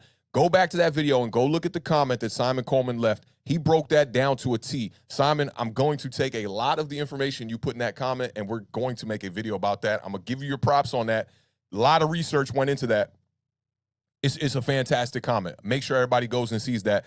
It'll tell you why it is an overreaction that Dave Gettleman is a reason why this team has a little bit of success, even though some of the players are still remaining on this roster. So big shout out to Simon, man. That was an incredible comment, man. Like, he wrote me a paragraph on that, right? And I literally couldn't say much, but wow, that was like a grade A comment. There was no response, no rebuttal, no nothing. He broke it down like a straight up champ. So salute to Simon on that one. Big shout out, Simon. Also, we are super international. Yo, what we is got that? people. I'm going to tell you what this is. We got people from Australia. Shout out, Lucas. We got people in Japan. Shout out, Yam. We got people from Chile. Big shout out to Alvaro for the 1,000 Chilean peso super chat. Says keys to beat the Seahawks. Tough game. Salute. Chi, chi, chi. Lay, lay, lay. Chile, Chile, Chile. Shout out. Salute, Chile. I know that little saying because my nephew is half Chilean. So shout out to the Chileans in the chat. We appreciate you, Alvaro, checking in all the way from Chile. Big facts. Definitely appreciate you pulling up, Alvaro. That's major. Appreciate that support for the channel, man. Definitely. And the beard, man, knowing your currencies. I like that. I feel like a Forex trader over here. Foreign exchange. I feel like Al Glay. Shout out Al Glay and Alex Rodriguez. Big shout out to ENA. We got time for the $4.99 super chat. Says, listen, I won enough money on the Giants this year. I ordered a Daniel Jones jersey. Gangsta. Whether he stays or not, I'm behind him until he's gone. And that's the mentality you have to have. Facts. It might sound cliche week to week, but listen, I'm in a situation. I'm not necessarily the biggest Taylor Heinicke fan right now, but the way that the cookie has crumbled, he's my quarterback. I'm behind him no matter what. If Carson Wentz is playing quarterback, I'm behind him until he's gone. So I think that's a very big and important point to make. ENA, we got time for sure. Definitely, man. And I like look for a reason to buy the jersey of my quarterback, to be real. And with Daniel Jones, I've been, it's like, ooh, one good game and one bad game. Been very, very even keel. And that thought ran through my mind too. Like, is it time for me to buy a Daniel Jones jersey now? I mean, the kid is balling out, man. We're just under, about halfway through the season right now. Daniel Jones, man, I mean, I don't think even the people who are extremely just Daniel Jones homers, I don't think they expected this, but I know they're happy. I know they're extremely happy to be right about that because Daniel Jones, man, he's balling out, playing great football right now. Yeah, he is. And this team, the New York Giants, I think it's just we talk about this a lot every week, and I think you gotta say things like this when teams are 6-1. This team is a team. They're winning games like how you're supposed to win football games, and that's as a team. I think we got to give a little bit of love to people like some of these players on this team that just I feel like their names come up a lot. Yeah, week in and week out. Julian Love. Yes. Julian Love, Xavier McKinney at some point we're going to have to start talking about as one of the top, people back there in the league. Top safety He is sure. getting better and better and better every single week. And I noticed like fans will they'll look for one moment to define a player. Mm-hmm. When ATN broke out on that run on the sidelines and Xavier McKinney missed the tackle, I see a ton of people on Twitter. Oh, Xavier McKinney, man, he needs to work on his open field tackling. I'm like, yo, y'all just wait for one play. But shout out to Xavier McKinney for that strip, man. When he reached in, he saved us 7 points right there, man, with that strip. They make plays. It's very easy to talk about players when they don't make plays or when they make game-winning plays. But it's the plays in between that matter the most, people. It's the plays in between that matter the most. So I did want to bring up people like Julian Love, like Xavier McKinney. Jihad Ward plays. I mean, the guy's he's got a motor. That guy's got a motor. He's a football player. Yeah, he's a football player. Jalen Smith, same thing, football player. Notre Dame. Yeah. You got a lot of Notre Dame guys on there. That New York Giants team. Shout out Notre Dame. But the one name which we have talked about, and we talked about on the parlay. If you guys don't know, every Sunday morning at 11 o'clock a.m. We cannot go without talking about this guy, Wan'Dale Robinson. That man. It's the little things. 8 targets. He was the most targeted wide receiver in the game for the New York Football Giants, which is what you want to see out of the guy that you drafted when there's nobody else basically who's on that radar of the wide receivers for your roster right now currently in this game. And he had 6 catches, 8 targets, 50 yards. I mean, listen, he made a couple of important catches, a bunch of important catches, and early and often. He ended up taking a shot to the crotch and in the second half, he came back, but he didn't get a reception in the second half. So all that damage, all that work was done in the first half. And one other thing I want to bring up here. I looked up, there was a comment on the Giant overreaction video about why Saquon Barkley has been picking it up, and why in the second half he has so many more yards. Brian Daboll is doing a fantastic job of committing to the run, right? But not overworking Saquon Barkley in the first half. So through 7 weeks now, in the first half, Saquon Barkley has 52 carries. In the second half, he leads the NFL in the second half rushes with 91. So there's a big difference there where Brian Daboll is revving it up for Saquon Barkley to then finish games. Whereas I feel like with Joe Judge and all the other previous regimes that were trying to utilize Saquon Barkley, they wanted to get him going early. You can see, and I hope I'm not letting the cat out the bag for teams that are scouting what the New York Giants are doing. The Giants are literally trying to slow play Saquon Barkley and save gas for the second half so that he can be the player who is most energized in that fourth quarter. It's Derrick Henry-esque. It's definitely Derrick Henry-esque, man. And that number surprised me. He was sitting around like first half touches, Saquon Barkley is like number 17 of all running backs. And second half touches, he's number 1. I mean, that's what you want to see out of a guy like that, man. And in return, Saquon Barkley he's got full energy to go up against gassed defenses and gassed defensive fronts, and it works out. I'm all good with first half run Saquon Barkley not even breaking a run over 5-6 yards the whole entire first half. It's going to happen in the second half every time. Yeah, it's been a huge part of their game plan so far. And big shout out to Paulie for the $2 super chat. There's Heinicke Hustlers CMB. We got. Shout out, Paulie. Appreciate you, my man. I see Benny in the chat too, singing. Oh, Paulie got us another one, man. Shout out to Paulie, yo. Big shout out, Paulie, for the $2 super chat. Says self-confidence is the best advantage case in point, the New York Giants. It's a great point. Big facts, and Brian Dable has brought that over. Brian Dable has brought that confidence into our room, into our locker room, and the players are just feeding off it. You know, after the game, you ain't never seen this happen in the New York Giants post game ever, victory or loss. They all riled up around Daniel Jones, and shout out to Hefe too. If you're not subscribed to Hefe, he does some funny videos. He had a great reaction to this. They're like the Giants, the whole team. I just got chills, man. The whole team is in there chanting when Daniel Jones pulls up. They're like, speech, speech, speech, speech, speech. They wanted him to say a speech after the game. Daniel was like, all right, y'all, big win. Let's get back to work. That's it. That's what I'm talking about, man. That's what I want to see out of my quarterback, man.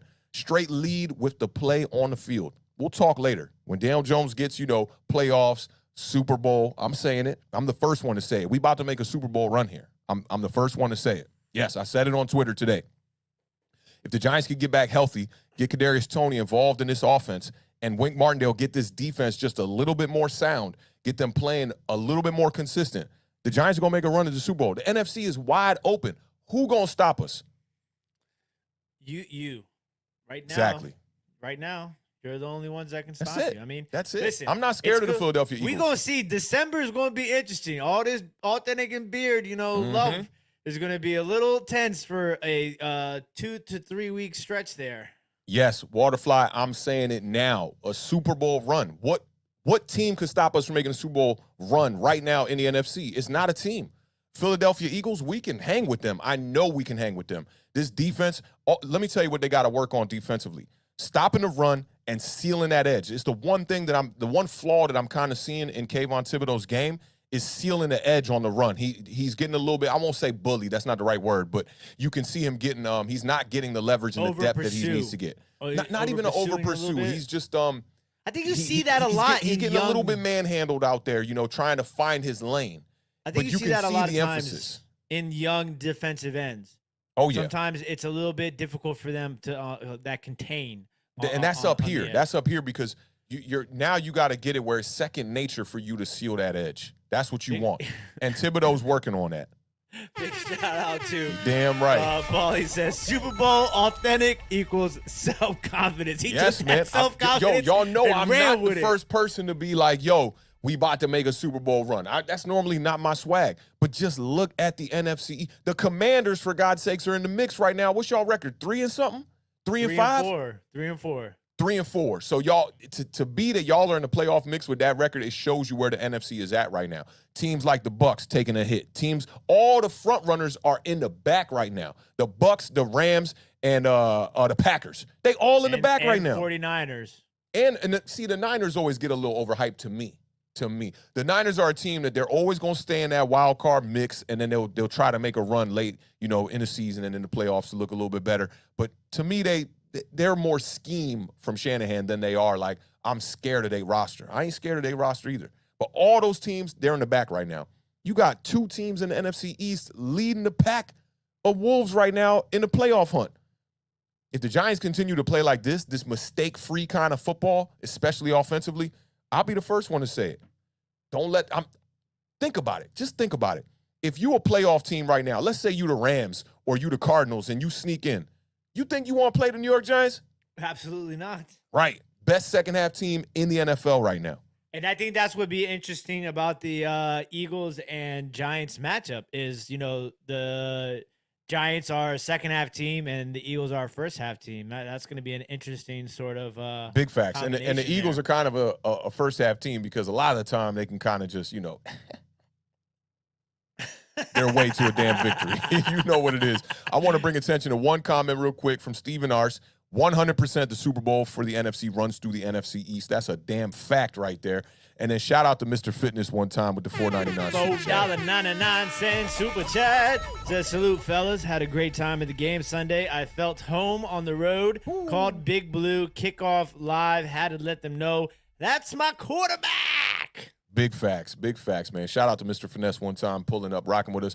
I bet being at that game, man, you was on a roller coaster. I was here in the studio, and I'm telling y'all, I was getting dizzy, almost passing out from how I was running back and forth from here to the booth, just about to lose my mind in that last minute of the game, man. Definitely a good one to be at. And I bet you, you know what I always like when I'm at the game is when you win and you walk out that tunnel, and then you walk like, through the like roundabout that's on the outside of the stadium, and you get to see all them sour fans, chants. I love that. That's one of my favorite times. I'm sure you saw Dable in the parking lot smoking cigars with the fans. Signing right? autographs, man. That's my guy, man. That's my kind of coach right there, man. You know who I think I would see in the parking lot smoking a cigar with his fans? You know who else?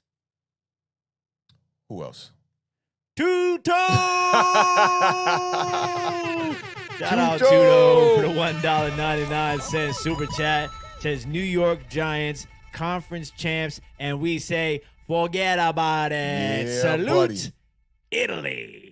Big salute to Italy, man. Salute to the homie Tudo, man. Tudo, the number one supporter. He is the support system for the New York Giants community out here, man. We appreciate you, man. I speak for every content creator when I say that, Tudo. Big salute to you, brother. Oh, we got to give another big shout out to LFG NYG himself. No Mets, no Nets, no Jets. For the $4.99 super chat, says crazy thing is the team has made plenty of mistakes and still found ways to win. Incredible. That, my friend, is the definition of winning football. Facts. Finding a way. You're right about that, because there's not a game throughout this year with the New York Giants that was a complete game where you saw the Giants from top to bottom handle business, first quarter to fourth quarter. These slow starts got to stop, man. We had the 7 in the first quarter there, but, like, you got to be able to put up more points in a first half, set the tone early, and put these teams away early and use Saquon Barkley to run that clock out and run the victory, man. That's what it is. So that's a great point you bring up there. No Mets, no Nets, no Jets, because, like, yeah, we gotta learn how to play complete football.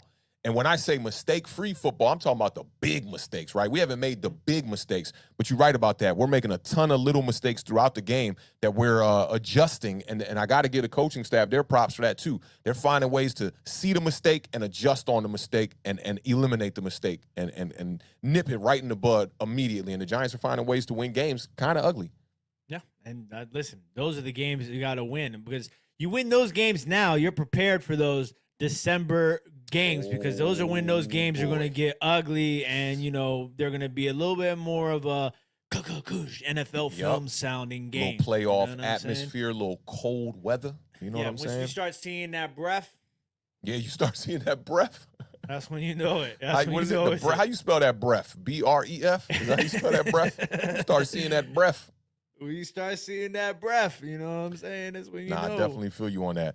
But yeah, man, we can put a button on this game. Shout out to the Giants, man. Daniel Jones, keep it up, brother. We are behind you. We are supporting you, bro. Your play on the field has been speaking for itself, man. You've played football like a top-notch quarterback. I know every Giants fan across the whole damn world is happy about that. I was going to say the country, but the way that this stream been going from Chile to Japan to Italy, I got to say across the world, Australia. Man. So, I mean, Australia. Can't forget about Australia. We're literally we're almost in every single continent right now. Awthentic and The Beard, internationally known. Shout out to everybody in the chat. I like that, yo. Big salute to y'all, man. Let's get this Manscaped read popping, and then we'll take a quick commercial break, dive into your game, the Commanders versus the Green Bay Packers one time. So today, support for Awthentic and The Beard, man, in the meeting with the folks, the new sponsor. Oh, man, it could not have went better. Salute to them. We got some new information we're going to be leaking in a couple episodes. But today's episode is brought to you by Manscaped. Support for Awthentic and The Beard is brought to you by Manscaped, who is the best in men's below-the-waist grooming. Their products and precision-engineered tools for your family jewels. Bars. Manscaped's Performance Package, the ultimate men's hygiene bundle. Join over 6 million men worldwide who trust Manscaped with this exclusive offer for you. 20% off and free worldwide shipping with the code AATB at manscaped.com. That's 20% off and free shipping at manscaped.com. And use the code AATB. Unlock your confidence and always use the right tools for the job with Manscaped. Big shout out to Manscaped for supporting Awthentic and The Beard, man. That goes a long way for us, man. Any kind of support for this channel goes a long way, man. Y'all know how we do over here. Always trying to raise the bar. Always trying to reach them goals, man.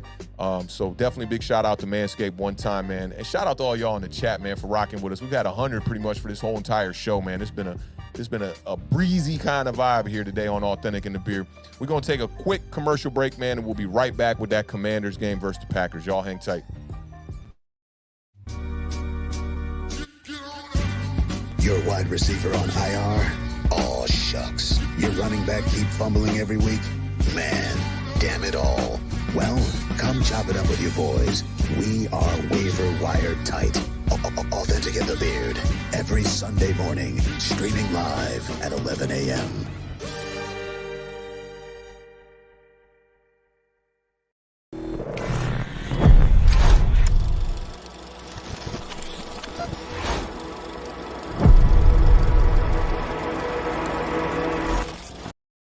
Shout out to the graphics department, man. They just be on point.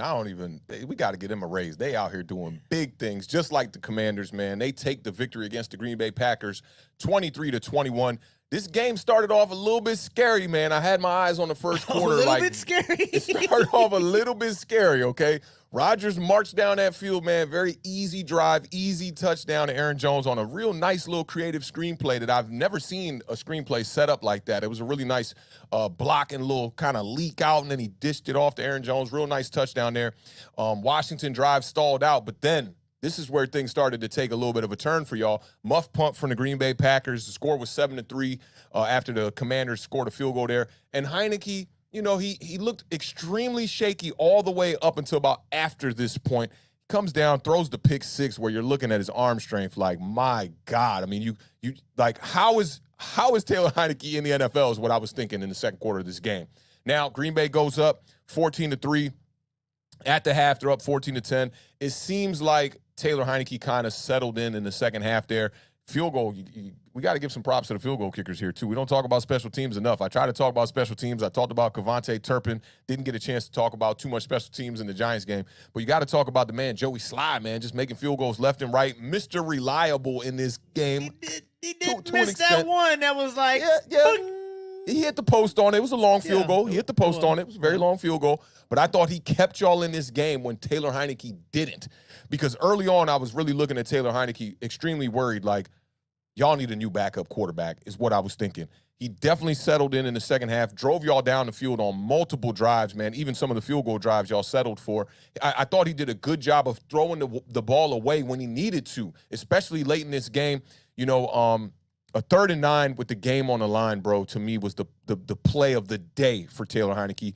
Kind of avoided pressure, bought a little bit more time, and then made an improbable throw to Terry McLaurin on that sideline. Terry McLaurin came back and made a catch. But Taylor Heinicke literally looks like I'm out there playing quarterback. Like, he dropped back. That ball was in the sky for so long before it came down. It was only like maybe a 13-yard throw. Finally comes down like a missile, like from a Russian space station or something like that. And Terry McLaurin catches it on the sidelines, and I loved it. Terry McLaurin got right up and got right in the defender's face, like, do something, bro. That's game pretty much. They had to run out a couple more runs to Brian Robinson that really, really finished this game.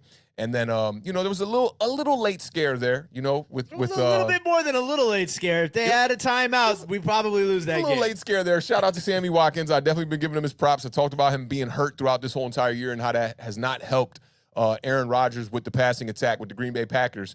But, man, that throw at the end of that game, I know you were definitely shitting some bricks at that point. Like, are we about to lose this game? It was like the New York Giants are getting ready to lose the game and the Commanders are getting ready to lose the game damn near at the same time. Washington ends up winning it, man. You know, Green Bay can't get down the field in time, and they have to do a little bit of I don't even know what you call those lateral plays where you just keep trying to throw it back. I just call it the band is on the field play because the band is on the field. Yeah, we definitely seen the band come on the field in college on some of those.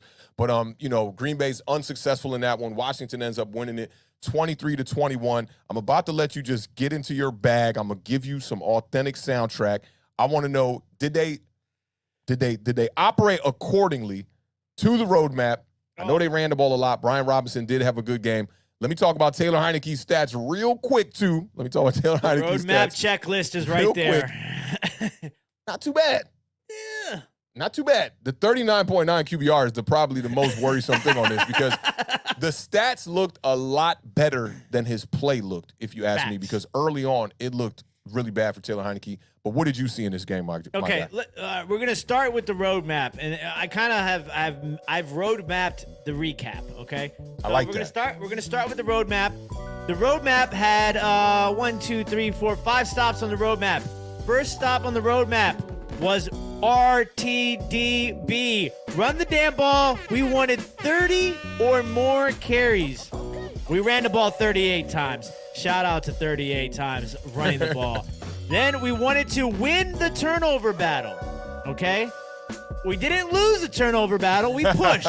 We pushed. In a parlay, a push, you're still alive. It was 1-1 on the turnover battle, okay? Okay, not bad, not bad. We wanted to convert at least We saw 50. a little bad weather on the route there, but we used Wazé. We sidetracked that and we made it. We took a little detour, okay? There's going to be a couple of these detours, okay? I'm not going to lie, all right? The next one is a little bit of a detour. Just a slight, add 3 minutes to the route, okay? We wanted to go 50% or more on third downs. We were 7 of 16, 44%. One away from 50%. One away from 50%. I give you that. Right? I give you that.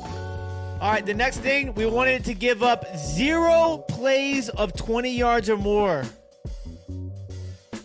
We laid a donut. We allowed no plays of 20 yards or more. Actually, So I wait, might be lying. I think you lying because the last play The to Sammy Sammy Watkins Watkins. had to be a 20-yarder, right? I don't know how Late I in the missed game. that. I don't know how I missed that one. Because as soon as I just said that, I was looking at the box score. I'm like, wait, long. Sammy Watkins. Oh, I was looking at. Okay, I messed that up really bad. We gave up 1, 2, 3. Gave up a couple of the things. I was looking at the wrong line in the box score. We gave up 3. you.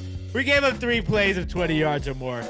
We had not too bad. Yeah, Sammy Watkins a play of 28. Aaron Jones had a play of 21, and Robert Tonyan had a play of 21. So Aaron and two of Jones might have those- been that last touchdown that he got too. I think Yeah, that's the the one last that was touchdown that 21. he got, and then the 2 on the last drive, the one to Tonyan, I think, and the one to Sammy Watkins. So Yep. that's not that bad, all right? Not But too it's bad, not too bad. Yeah. We wanted less than 5 penalties. We had 7 penalties for 54 yards. So, it was a little dicey. Definitely a little dicey. A little dicey there. But the defense, shout out to Jack Del Rio. I mean, listen. Oh, shout out to Jack Del Rio. Okay. He that's the big difference between Jack Del Rio and Scott Turner. Jack Del Rio's looked himself in the mirror and said, you know what? I got to do something. Okay? He said, man in the mirror. And he Okay. made a little bit of a change. And listen, we held the Packers to 0 of 6 on third downs in this game.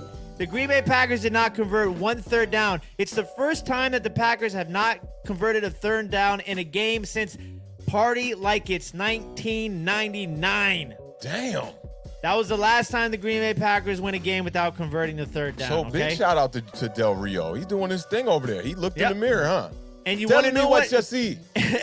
I see pride. I see power. I see a I see bad a bad mother mother. that won't take no crap from nobody. Say it again. Then he walked out. Man, Pops want this smoke, man. What's up? and you know what helps? You know what helps the defense? When you run the ball. And you know what you do when you run the ball? You control Turn the the clock. And the time of possession was Washington 37 minutes and 7 seconds to Green Bay's 22 minutes and 53 seconds. That's dominating time of That's possession. dominating. Washington ran 72 plays. How many plays did Green Bay run? 47. That is very, very important. You know what else is important? Washington Commanders' offensive line played a lot better. They've been on a couple of games in a row now where they've been improving. They only allowed 1 sack on the day. We also That's held solid. And a point to your time of possession. Being that y'all had, you said 37 to 22 in time of possession. But the amount of drives, the total drives, Washington only had one more drive than the Green Bay Packers. So the control, that just shows you how much you're sustaining the drives, man. Yeah, it's insane. Sustaining the drives and forcing 3 and outs. Brian You Robinson's know? best game of the year, by the way, too. Absolutely. He ran the ball really well. You could see the little bit of improvement, you know what I'm saying? And he had some good catches in this game also. He's an interesting running back because it's weird. He runs kind of upright, kind of reminds me of like how Eddie George used to run a little bit, like kind of tall, but he's a big guy. So you kind of see him get wavered off his feet a little bit. I saw him take a couple of hits where it looked like he's kind of used to getting hit in college a certain way where he could stay up on his feet. But then like in the NFL, you really can't run that high. I think he's going to learn a lot more as he goes along. I mean, this is only his 3rd game, right? 3rd game. Yep. Yeah, I think he's going to get a lot better. He's going to be a running back that by the time we get to winter, people are going to be like, that's a guy.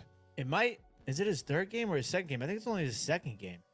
Yeah, I remember. I think maybe that he came back and they didn't start him, right? Yeah, and then he got named the starter. I thought the following week against the Bears. Yeah, that's what it was. And defensively, Green Bay only ran for 38 yards in this game. A.J. Dillon and Aaron Jones held to 38 yards in this game.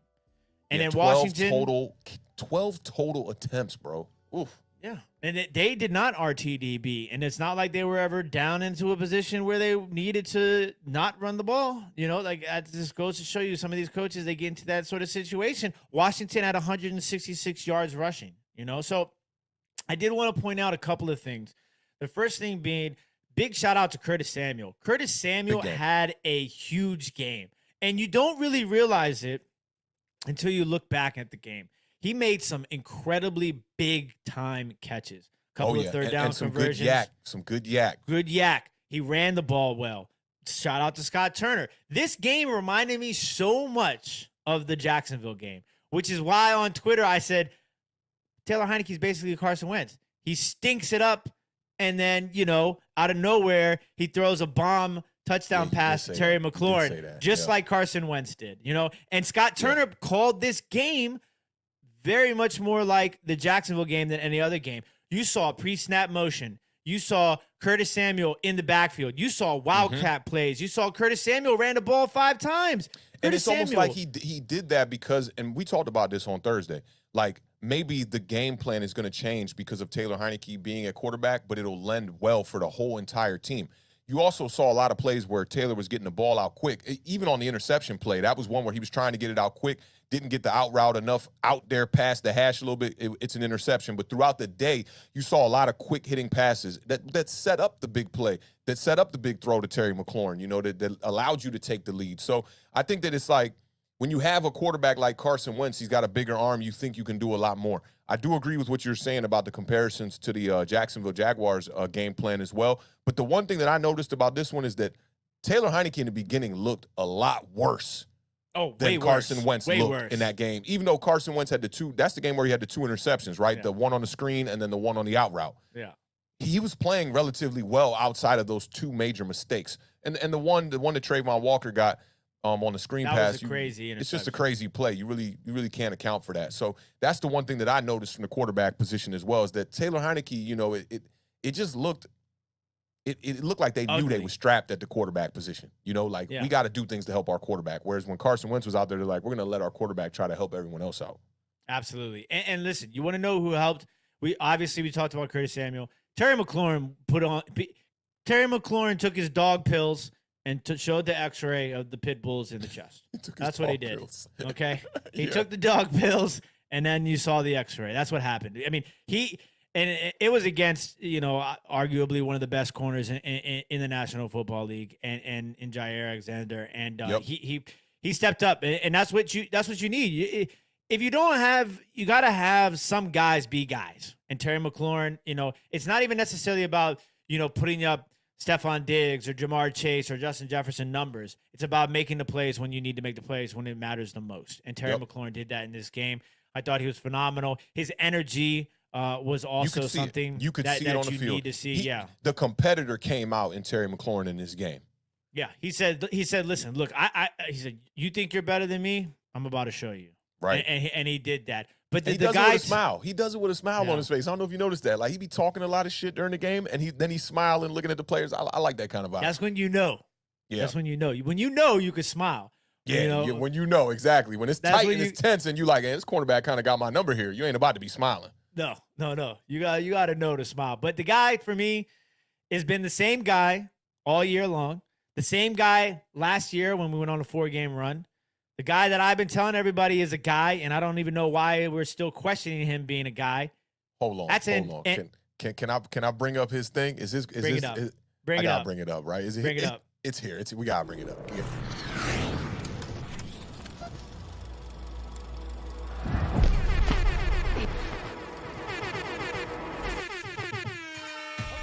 Antonio Gibson. Okay? Antonio Gibson is the soul. He is the heart. He is the spark plug of this offense. Okay, I remember, if you guys don't remember, a couple weeks ago, I broke down how the influence of Antonio Gibson was on scoring drives. Okay. I'm going to give it to you a little bit right now. So Washington had 11 drives in this game. All right. They had 5 scoring drives. So of those 11 drives, 5 of them were scoring, 6 of them were non-scoring drives. Okay. One of those being the missed field goal, which technically should have been a scoring drive. Okay. On the drive where we missed the field goal, he touched the ball 2 times. Every other drive that was a non-scoring drive, how many touches do you think Antonio Gibson had? Every Total. other drive. Total. I'm going off reading you a little bit here. I'm gonna say 0. I know the beard. I'm telling you. 0 I know touches. that, man.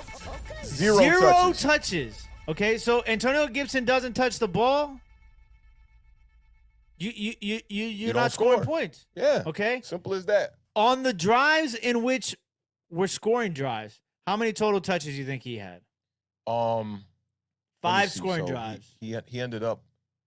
So we're talking about total touches for him because he Yeah. didn't touch it on none of the scoring drives. I know he had like 10 rushes, so I'm gonna say like 14. Yeah, so he had 11 touches on the scoring drives.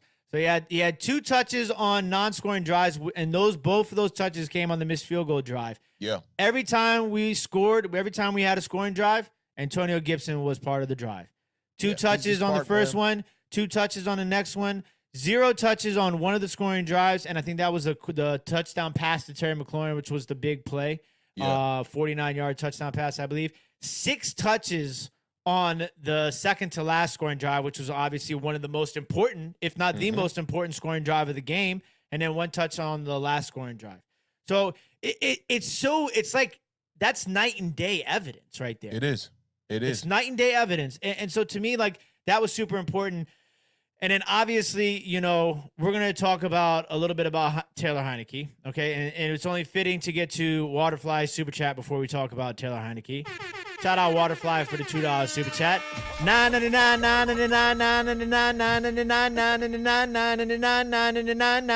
Heinicke. I like the rhythm that you get into this little rhythm as you're reading it. And shout out to Waterfly one time. Man. And big shout out to Paulie, who brings up Hey. another great point, you know, which helps with field position. You know, Antonio Oh yeah, Gibson's and y'all were gonna dead break last one in of the these. NFL. Yeah, Antonio Gibson's going to break one of these soon for a kickoff. You could just see it. Oh, yeah. The difference between him and Millen back there returning kicks is insane. I did want to give a big shout out to Yam in Japan. Shout out to Yam. Appreciate you coming by tonight. Washington Big Commanders shout out. fan watching us from Japan. Says, alrighty, gentlemen, I am off to class to have a good rest of the show. HTTC. We appreciate you, Yam. Thank you very much Definitely, for coming man. by Go and get that supporting. knowledge, fam. Go get that knowledge. So let me I did also Oh, you know speaking of the break the run though, okay, on that oh, little good. check down or whatever that was from Antonio Gibson, it was either a screenplay or a check down. He damn near broke that. It was Oh like yeah, a it shoestring was tackle. oh yeah, shoestring tackle. And what about the touchdown catch? Oh, That's a beautiful. wide receiver Beautiful. footwork. That's And wide he- receiver footwork. Former wide receiver. It's insane. So I did want to give a big shout out, okay, on Twitter to my man at Spin of Beats, aka Commander J Dilla Premier Wonder. Okay. Nice name already.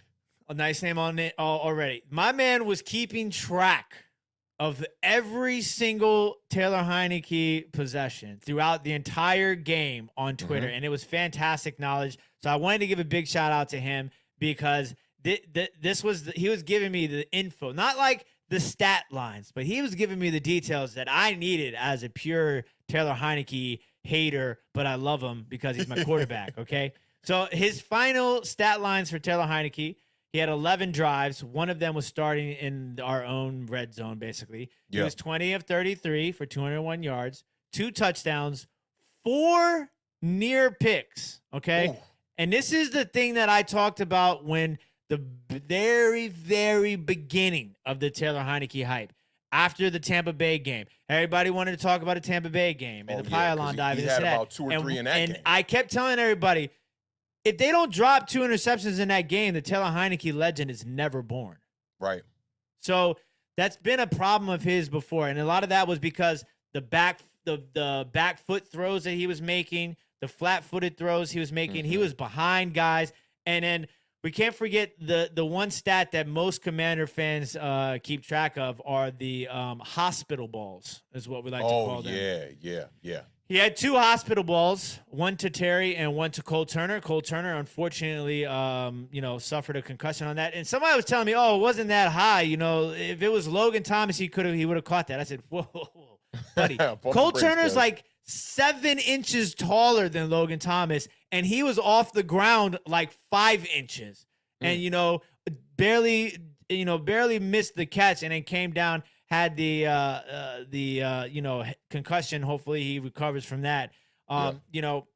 So then also the one near fumble 6, he fumbled and it was a return for a touchdown, but there was the penalty, the holding penalty on the defense. So that was one of them. And then kind of calls, man, they be looking like phantom calls. Like, we kind of want to keep him in the game here. And then one interception for the pick 6. So it was a very roller coaster of a game. To say the least. And I don't want to always bash Taylor Heinicke, because you have to give the kid some, he's not a kid anymore. Let me stop saying that to you. The dude's 30 years old. He's been in the NFL for 6 years. He's not a rookie. He's not a kid. He's not young. Okay. He's a backup journeyman quarterback, and he's playing for his life. And sometimes you see that, Terry McLaurin said this. He said, this guy goes out and he plays every game like it's his last game. And he did that. He through all that adversity that he faced in the beginning of the game, I was ready to go yank him, put in Sam Howell. It was looking like that, bro. Like first quarter into the second, I was like, "Yo, this is not NFL worthy football right here." It's almost like he regressed. It almost looked like he got worse. It was bad, and the thing is I'm trying to stay away from all of these. Heinicke conversations and the Heinicke versus Wentz sort of situations. But, sometimes people, they draw it out of me.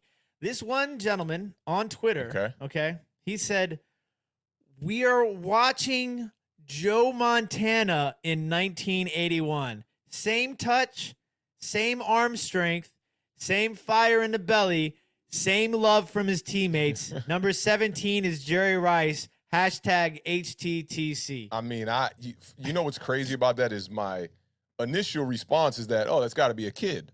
But why would a kid be talking about Joe Montana and Jerry Rice? Come on, man. Come on. Let's get this super chat from Paulie. Big shout out to Paulie for the $2 super chat. Special teams coverage outstanding. The Commanders' favorite play over the last couple of weeks has been the muffed punt. I mean, that's our go-to play right now. So yes, the special teams coverage. I mean, Tress Way is hands down the best punter in the National Football League. There's no question about it. No doubt. I mean, New York Giants got a guy here, lefty. You got a guy, but he Scottish Hammer. He ain't the way. He ain't the way. I don't know, bro. My man got the boot, punting them things 80. That man got the boot. He ain't the way though. We're gonna see at the end of the year. We're gonna revisit this special teams. We're gonna have a punt. We talk about quarterbacks too much, man. You know what I'm saying? Got to show the punters some love. We do got to show the punters some love, for sure, man. But I did have a question ready for you, and it's kind of on topic. So you tell me what you think about this one right here. Chat, y'all as well. On Sunday, did Taylor Heinicke give the Commanders any advantage over Carson Wentz? I don't get an authentic beat for this. You like how I worded that, right? I can go back and do like forcing you. I can't, I need a giant overreaction, like where you can, play an authentic beat and I can. You can think about it a little bit, ponder, a little ponder. Yeah, I'm a little parched here. You need a little drink, a little parched. This is the authentic drink break. You put the question on the screen. Shout out giant overreaction. I mean, listen, I don't think I can answer this question. I don't think it's an answerable question. Because I'm trying to back you in a corner to support you. I know you do. I know you. It's fantastic. It's great for content. Oh man, you want some help from the chat? You get some help from the chat. Big shout out to Sebastian for the $1.99 super chat. Says, "Give me a $9.99 Heinicke or give me death." Hey, let's go. You want me to give you my answer to it first? I gave him death. That's what I was doing. But I mean, listen. Does he give them any advantage? Shout out to E&A. We got time. $4.99 for buying me some time. I have a very high authority might be a former NFL player. That team will play harder for Taylor Heinicke because they like him more. I think that's an easy. I think that's an easy thing to say. They've been saying that since last year. You know, everybody's gonna play. Last year, we can agree that y'all really didn't have a better guy on the roster. Yeah, but I think everybody plays better for the backup quarterback. No, sir. Did you see the Giants with Mike Glennon? Did you see the Giants with Jake Fromm? Let me rephrase. A legitimate backup quarterback. And they don't necessarily play better, but they is a little bit more juice in everybody because they know it's a backup guy. They know they got to raise their playing level for the backup guy. I mean, they did go a whole season with Taylor Heinicke. And then we don't know behind closed doors. Maybe they got, maybe Taylor got a little swag that everybody like. Maybe he a little bit like the Beard. You know what I'm saying? And I see Paulie. Yeah, the team believes in him. I mean, listen, they got the don't like that. Big shout out Paulie for the $2 super chat. He didn't even want to read the super chat. He's like, yeah, I see Paulie, man. The team. The team believes in him. They better believe in him. He's their quarterback right now. I think, but. That doesn't say that a team doesn't believe in Carson Wentz. I was going to ask Paulie that too. So, and Paulie, you don't have to send another super chat. We'll keep an eye on it for you, right? But do you think that they believe more in Taylor Heinicke than they do in Carson Wentz? And Carson Wentz has had a rap, bro, as a guy that is not very favorable or liked in the locker room. Yeah, but I mean, listen, I saw some people saying, "Oh, well, he got the Taylor Heinicke, he got the dog in him." Yeah, he got the dog in him, but then they say Carson Wentz don't got the dog in him.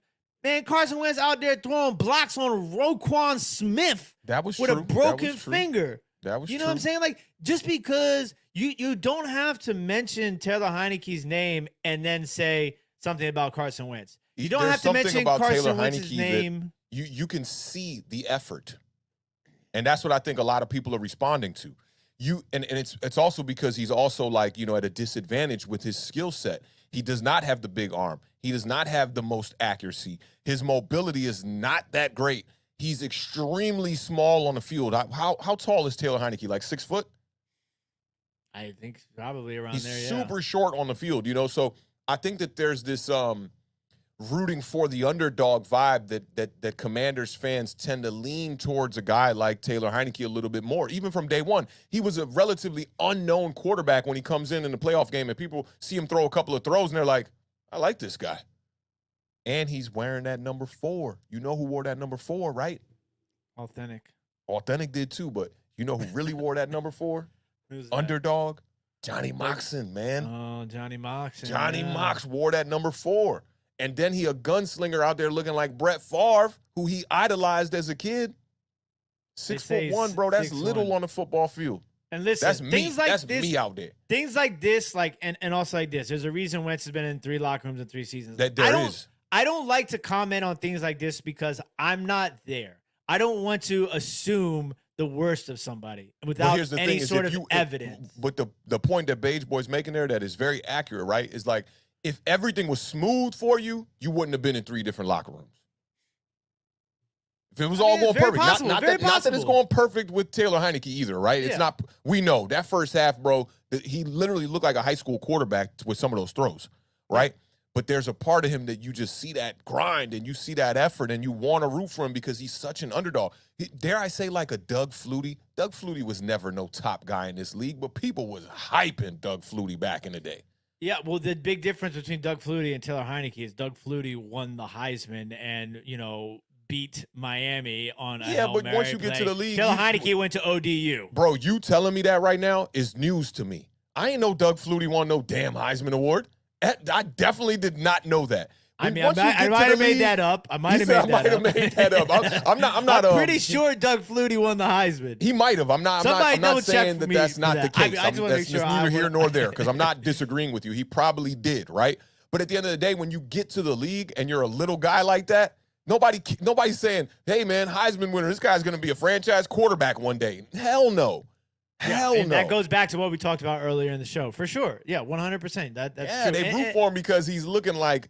It's the Steph Curry factor, bro. When we see Steph Curry start to ball out and start to emerge and become a guy in this league, we're like, hell yeah, I'm rooting for that. Look how Yeah, small he for looks on the sure, court. For sure. Yeah, we always And root for the underdog. Carson Wentz, you know, he's this big 6'4" stature quarterback, big arm. We looking at him like it's just like how we talked about when a guy gets the bag, right? When you a relatively unknown 6th-round draft pick like Dak Prescott and you're balling out, people are like, oh my God, look at the value.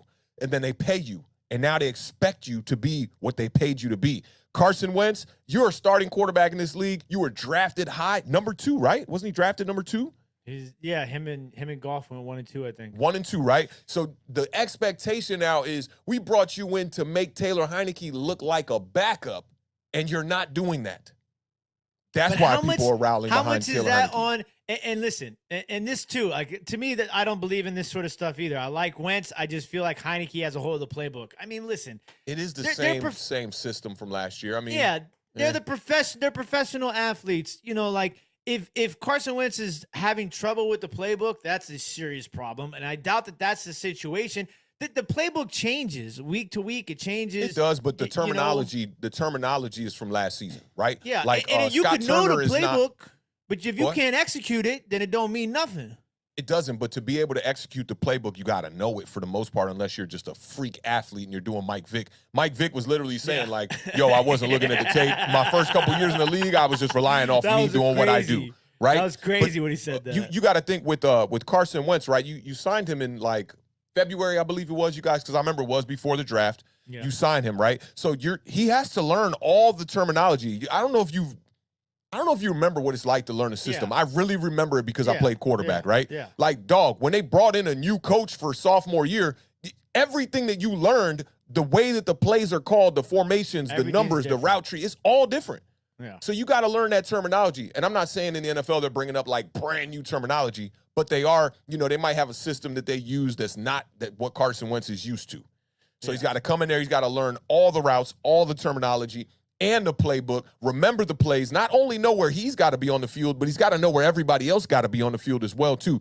This is why they give people excuses, of a first-year play caller. They'll give you that excuse. Yeah, absolutely. I don't think it gives Taylor Heinicke some grand advantage, but those are the reasons why they're rooting for Taylor Heinicke, bro. He's not supposed to be here. Yeah, he's not supposed to be here. And I'm rooting. Don't get it wrong. I want to make sure that I'm clear here. I'm rooting for Taylor Heinicke because I want to win football games. So I want Taylor Heinicke to succeed. You know what I'm saying? But let's not get carried away, Benny, about the arm strength. We did see the touchdown pass, Terry McLaurin. It was his best pass of his entire career ever. And it was a 48-yard pass. It was a 48-yard pass? Yeah. So air yards, that's not that crazy. The Beard just saw me go out on the football field. After not throwing a football for like 4 years, I could throw it 45 yards. So Taylor Heinicke, I'm 6'1". That Taylor Heinicke is 6'1". You telling me that's pretty much an average man. An average man at 6'1" should be able to throw a football 40 yards, bare minimum. I just saw Hefe throw that thing 50 on one of these Giants videos, bro. So 40 something is not that great. If you could throw it 60 in the air, Carson Wentz can probably throw that thing 60 in the air. Yeah. And listen, it's just to answer Parker the question. What is the Peter Parker saying before you move on? With great power comes great responsibility. With great power comes great responsibility. Taylor Heinicke is lacking the powers, man. He's looking at these mutants out here. He don't got powers. So they're like, damn, Carson Wentz got the Cyclops eyes, and he still can't handle business. Taylor Heinicke out here with no ability. Yeah, and listen, so do I think that did Taylor Heinicke give the Commanders any advantage over Carson Wentz? Yeah, he did. He gave them the mobility advantage because there was a couple of plays there that he made that Carson Wentz might not have made, but I don't like to deal in hypotheticals.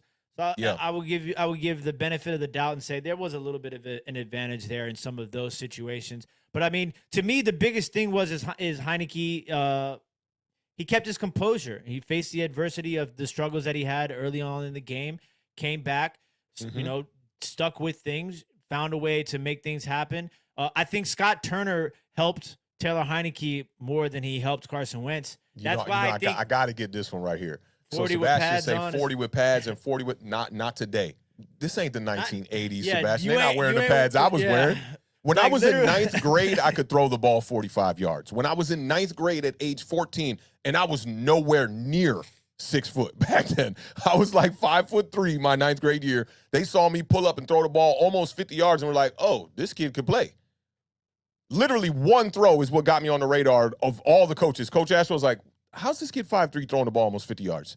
So the pads on, and I was wearing them big, stupid Pete Marinovich type pads back in the day, dog, with like the sleeves cut. Like you could fly. Right? Like you could literally fly. Which, you know what? And I didn't mean to like pause on this and talk about this too much.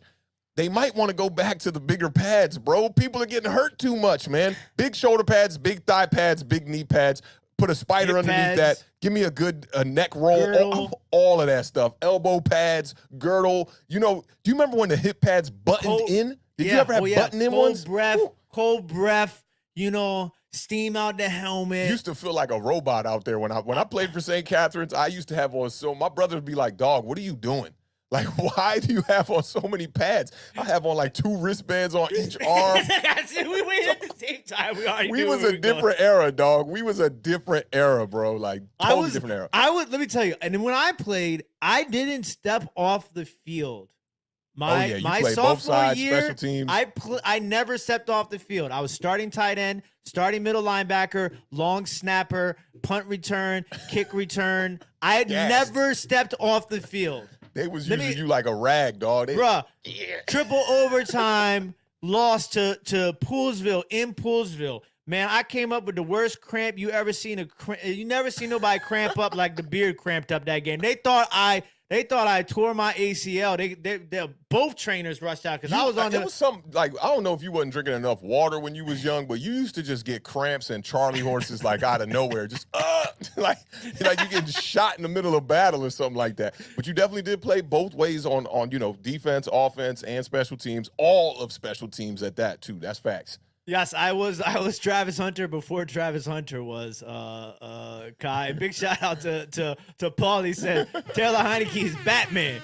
He got the utility belt. And then Benny followed up with Heinicke must be Batman with no abilities. No bull. That's facts, yo. That's facts, man. But listen, like Heinicke out there with no gifts. He was not gifted. I don't know what movie this is from, but they're just like, God did not gift you. Oh, Waterboy. You remember when so Waterboy is like up in the hospital with his mom, right? And they're all having a candle light, like, type of like outside meeting outside, and they're trying to get him and they're chanting, and he finally looks out the window, and that real ugly dude was like getting hugged on by Waterboy's girl. And he was like, God did not gift me with the most handsome face or something like that. That's kind of what it's like with Taylor Heinicke here, dog. He was not gifted with the football tools to be. You ain't looking at him going, hey, that's Marinovich right there. That's the son of a quarterback. This guy was probably throwing in a flag football game like 4 or 5 years ago for real, like Taylor Heinicke. Bruh, he was on his sister's couch studying for in Atlanta. accounting. Yeah, so listen, I love the story. I love the moxie. I love the energy. I love that the guys are responding to him, right? But at the same time, we do have to look at this like professional football YouTubers, okay? And I like that. That's kind of an oxymoron. I didn't like that one. Yeah, I like that. I have to look at the first half too, because the problem is not my problem has never really been with Heinicke. It's been with the Heinicke hive. That's always been my problem. They've created that whole part of the fan base has created the animosity towards Taylor Heinicke, not Taylor Heinicke. And it's not just me. This guy doesn't split the fan base. The fan base that thinks that Taylor Heinicke is Joe Montana splits the fan base. That's wild. You know what I'm saying? So it's just like I was super happy with the way that things went down. He made some big plays. The guys around him made big plays. Scott Turner called the game like the Jacksonville game, all the pre-snap movements, the Wildcats, giving Curtis Samuel the ball, involving Antonio Gibson and Brian Robinson. The Terry McLaurin, Curtis Samuel, the defense not allowing Green Bay to convert a third down. The defense did all of that without sacking Aaron Rodgers one time also. Yeah, defense definitely stepped up. Special teams, it was almost like a New York Giants win. Yeah. Y'all beat the Packers in a similar kind of fashion. Got down on the scoreboard a little early, so showed some resilience, came back and won that game. I see Benny talking about we need to put our football picks on the screen. You got to be here for that intro, man. That they're in the intro, both of them. The Beard got the black jerseys on. I was a little, my picture's a little bit when I was a little bit younger. I'm in that powder My picture blue. makes me look like I played in the 80s because I think it's from black the and white. newspaper. I think it's from the newspaper. It's from the yearbook, actually. It's from the yearbook. That's where it's from. Yeah. If you What's read up with that black and white yearbook, they cheap, yeah, man. we They didn't cheaped out run. for We us. ran out of money. We ran out of money. Yeah, But if you read the clip on the little caption on that, it says Tim Stewart makes a critical third down catch against 3 Blake defenders. Not Oh, it one, was not Blake. 2. I was going to try to make a guess. I thought it was against Paint Branch, but it was Blake. But 3. Shout out Paulie. Paulie says if he went to Notre Dame, you would be This talking is facts. different. This is Absolutely. facts. Oh, yeah. Taylor Heinicke, he would love it. He'd be the Rudy of the Washington Commanders. 100%. Like this is the difference between me and a lot of other people. A lot of people would not admit that. I will sit here and admit that. There's no doubt about it. If Taylor Heinicke went to Notre Dame, I would be a little bit more lean. Not even a little bit. A lot of it. A lot of it lean. Yeah. I wouldn't be calling him Joe Montana because obviously Joe Montana went to Notre Dame too, so I would know the difference between the two. Yeah, that's a good point. That's a But, good you point. That's a good point. I remember you used to have man. that Joe Montana jersey, that Notre Dame jersey back in the day. I used to always steal that from you and rock that a few times. That was a nice one. Oh, Atlantic crossover. To answer your question, I don't know if this is the same one you're talking about, but I think if it's the one you're talking about, it might be Jimmy Clausen. Jimmy Clausen was supposed to be like the next big thing. He was one of the highest recruited quarterbacks in the nation, and then he played fairly well at Notre Dame, but never like won the national championship, obviously, which is what they expected out of him. I think he won like 4 state titles or something like that. And then he ended up getting drafted to the Carolina Panthers. Oh, he did get drafted, though. Yeah, he bounced around the league. He got some starts in Carolina, some starts in Chicago, but never really got What happened past to that. the wide receiver that was there with the long hair a couple years ago, Samardzija or something like that? Jeff Yeah. Samardzija, the Shark. Did he go play baseball or something? Yeah, he went on to play professional baseball instead. Was he all right? Yeah, he was good. He still might play maybe, but no, he Okay. was really good. That's what's up. He made the decision to play baseball, which was really weird because he would have been a high draft pick at the wide receiver position. He was a dog. he was good. But yeah, he went and played baseball, which is a lot of people would probably lean that the way. I mean, baseball contracts are lucrative and they're guaranteed as long And as safe. you have to have faith in yourself because you're going to start off in that minor league. So you're betting on yourself. You know what I'm saying? Minor leaguers don't get paid nothing. Yeah. So we'll see. Yeah, that's facts, man. So so for as far as Taylor Heinicke, you said he gave you an advantage by what he did in the pocket. Do you think anything as far as the camaraderie of the team or anything before we get off this game? It was Do you by think that default. they riled around him a little bit more at all? Yes, but that is not me saying that it's not a reflection on how the team feels towards Carson Wentz. I just think that Taylor Heinicke is one of those mascot guys, and a lot of people like him. And that's why they rally behind him, and there's nothing wrong with that. People want to try and create a split, like, oh, they play harder for Taylor Heinicke than they do Carson Wentz. That's a lot of people have been mainstream insinuating media. that. That's hocus pocus with the big cauldron. But you know what? This stirring is what the I pot. always do. It's like Mike Swan was talking to me yesterday about all the Kanye stuff, and I haven't been paying attention to any of that stuff for real. So I really didn't know what was going on until just yesterday. I always leave that 1% just in case, because you never know. You would think and assume that in a professional environment like the NFL that people don't think like that. But you also got to take into account that they're young. They're all young. These dudes all in their 20s, and you don't know what kind of mindset is going on there. We've seen it with certain players. Like I can remember the dude that was the first-round draft pick for the Tennessee Titans, that lineman that the New York Giants took a swing on like just last season. I forget his name. Oh, the big boy. Big boy. He Price? was no, it's not Price. We got Billy Price from Cincinnati, but I forget, it was like a J or something, but Yeah, I know what you're talking about. don't Picture matter. of But him on the this car. dude was out there on a car rapping, doing all kind of stuff when he was supposed to be at camp, went to Miami. First he landed in Tennessee, then Miami. So you can never really underestimate the immaturity of some of these players and how they might be looking at it. Like, dog, Terry McLaurin, very mature player. I didn't see him acting the way he acted on Sunday throughout the whole entire season, though.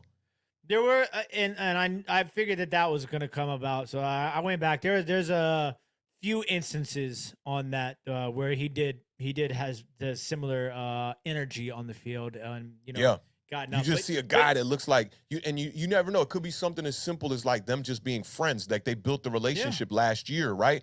And if let's say that's like me and you play quarterback for a year. I don't know you. You know, we're not bros like we are now. And I don't know you, and you come in and we build a relationship, and now you throwing me the ball, and I'm starting to be like, yo, this is my guy. Now we going out having brews and shit. You know what I mean? And then it's like they just pull you up out and bring in this guy. When I see you get back in the game, I'm like, I'm lighting up a little bit like, oh, man, the Beard about to be throwing me this rock now. He knows the kind of throws I like. We built that chemistry already. So I always want to leave that little 1% just in case that, because to the optics, it kind of looks like it just a little bit. But I'm not that naive to think that will be the case, but I won't rule it out. Yeah. And listen, it all comes down to a W. We got Isaiah the w. Wilson. Shout out to the Flippin' Sports guy in the building one time. It was Isaiah Wilson. We got the win, and I think Atlantic crossover is hits it right here. It's tough not to like. Yo, that's a great point. That's a great point, man. Yeah, it's tough. I mean, you would come across like a hater, right? Like if you're like, I don't want, because Taylor Heinicke's a great story. I went back and watched the Tampa Bay, Washington. Oh, the playoff game. Oh no, not the game. I went back. I know the stream that we did. It was a play-by-play. Yeah. Still to this day, our largest numbered video. Oh, is it? How many on that?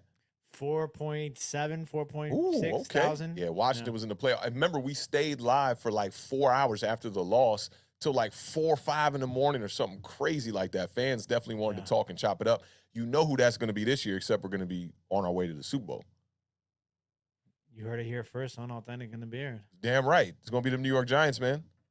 The Eagles are not going to stop us, man. The Eagles are not going to stop us. You know what it is, man. But, big salute to your Washington Commanders, man.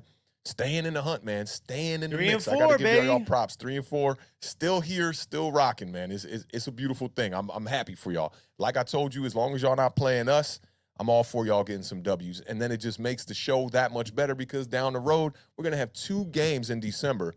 In 3 weeks, we're going to have 2 games. That's amazing, man. So I can't wait for it. And it looks like we're going to be up in New York for that first meeting between Washington and New York as well. Yes. So shout out. Somebody asked us earlier. They said, when are you guys coming up for to Jersey for a game? Mm-hmm. Little road trip. Awthentik and The Beard. Little road trip. Getting the Sprinter van. Somebody also, I want to be a big shout out to Toba, wants to know what positions did we play? I was quarterback on JV, and then when I got to varsity, moved to wide receiver. They were like, bro, you're just not tall enough to play quarterback here. Moved to wide receiver. The Beard was a Cordell Stewart kind of slash, played middle linebacker. I will tell end. you, my first position, because my football coach, shout out Curvin Wyatt, Coach Wyatt, he was a New York Giant. He was a literal New York Giant, yes, which is, that's love. He played for the Giants. He was my baseball coach before he was my football coach. And so when I came out to play, because I didn't play football my freshman year. I only played baseball and basketball. Yeah.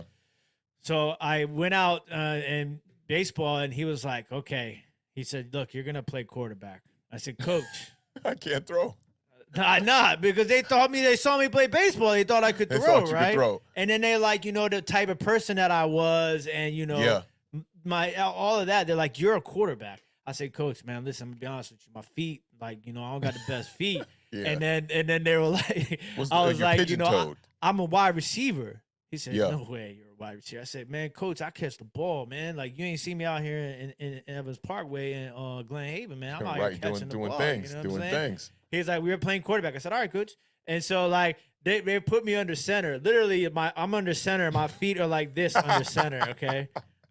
We're playing against Gonzaga, and in a scrimmage, first game, man, I dropped back to I was at NFL. My first pass as quarterback, man, I got leveled by some big old white boy from Gonzaga. But I look like Taylor Heinicke out there on the eyes closed, like just chucked it up.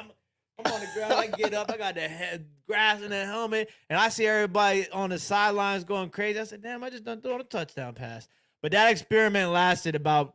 So you did throw a touchdown pass? I do a touchdown pass. That's crazy. That experiment, it was a little bit of a yak sort of situation, but that experiment, yak situation. That experiment did not last long. Back in the day. Yeah, that experiment did not last long, and then eventually I got moved, and I Finished. I played the rest of my career at tight end, middle linebacker, and long snapper.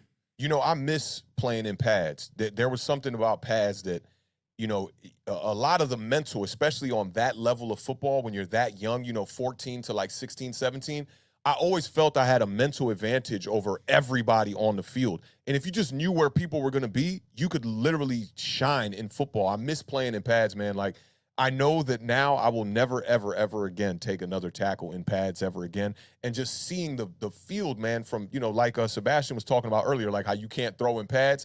It is a different experience. Even catching the ball with a helmet on, it's a complete, like, dog. When we were kids at Evans Park, if you got the ball near me, I wasn't dropping it. When we got older, it was like, okay, the pads, football, NFL kind of vibes, hits, all that getting in the way, you know, with all the equipment that you had to wear. It kind of did slow you down, especially in our era, man. I played JV football in 97, so the pads were still kind of big. Even throughout the 2000s, the early 2000s, the pads were a little bit bigger. You didn't see till probably like 2010, you know, I'd say like Ocho Cinco era, where people were like, you know what, screw the knee pads. I'm not wearing those. Hip pads weren't, like, you don't even see hip pads anymore, like, on any level of football. Even think some of these Bama's be wearing cups.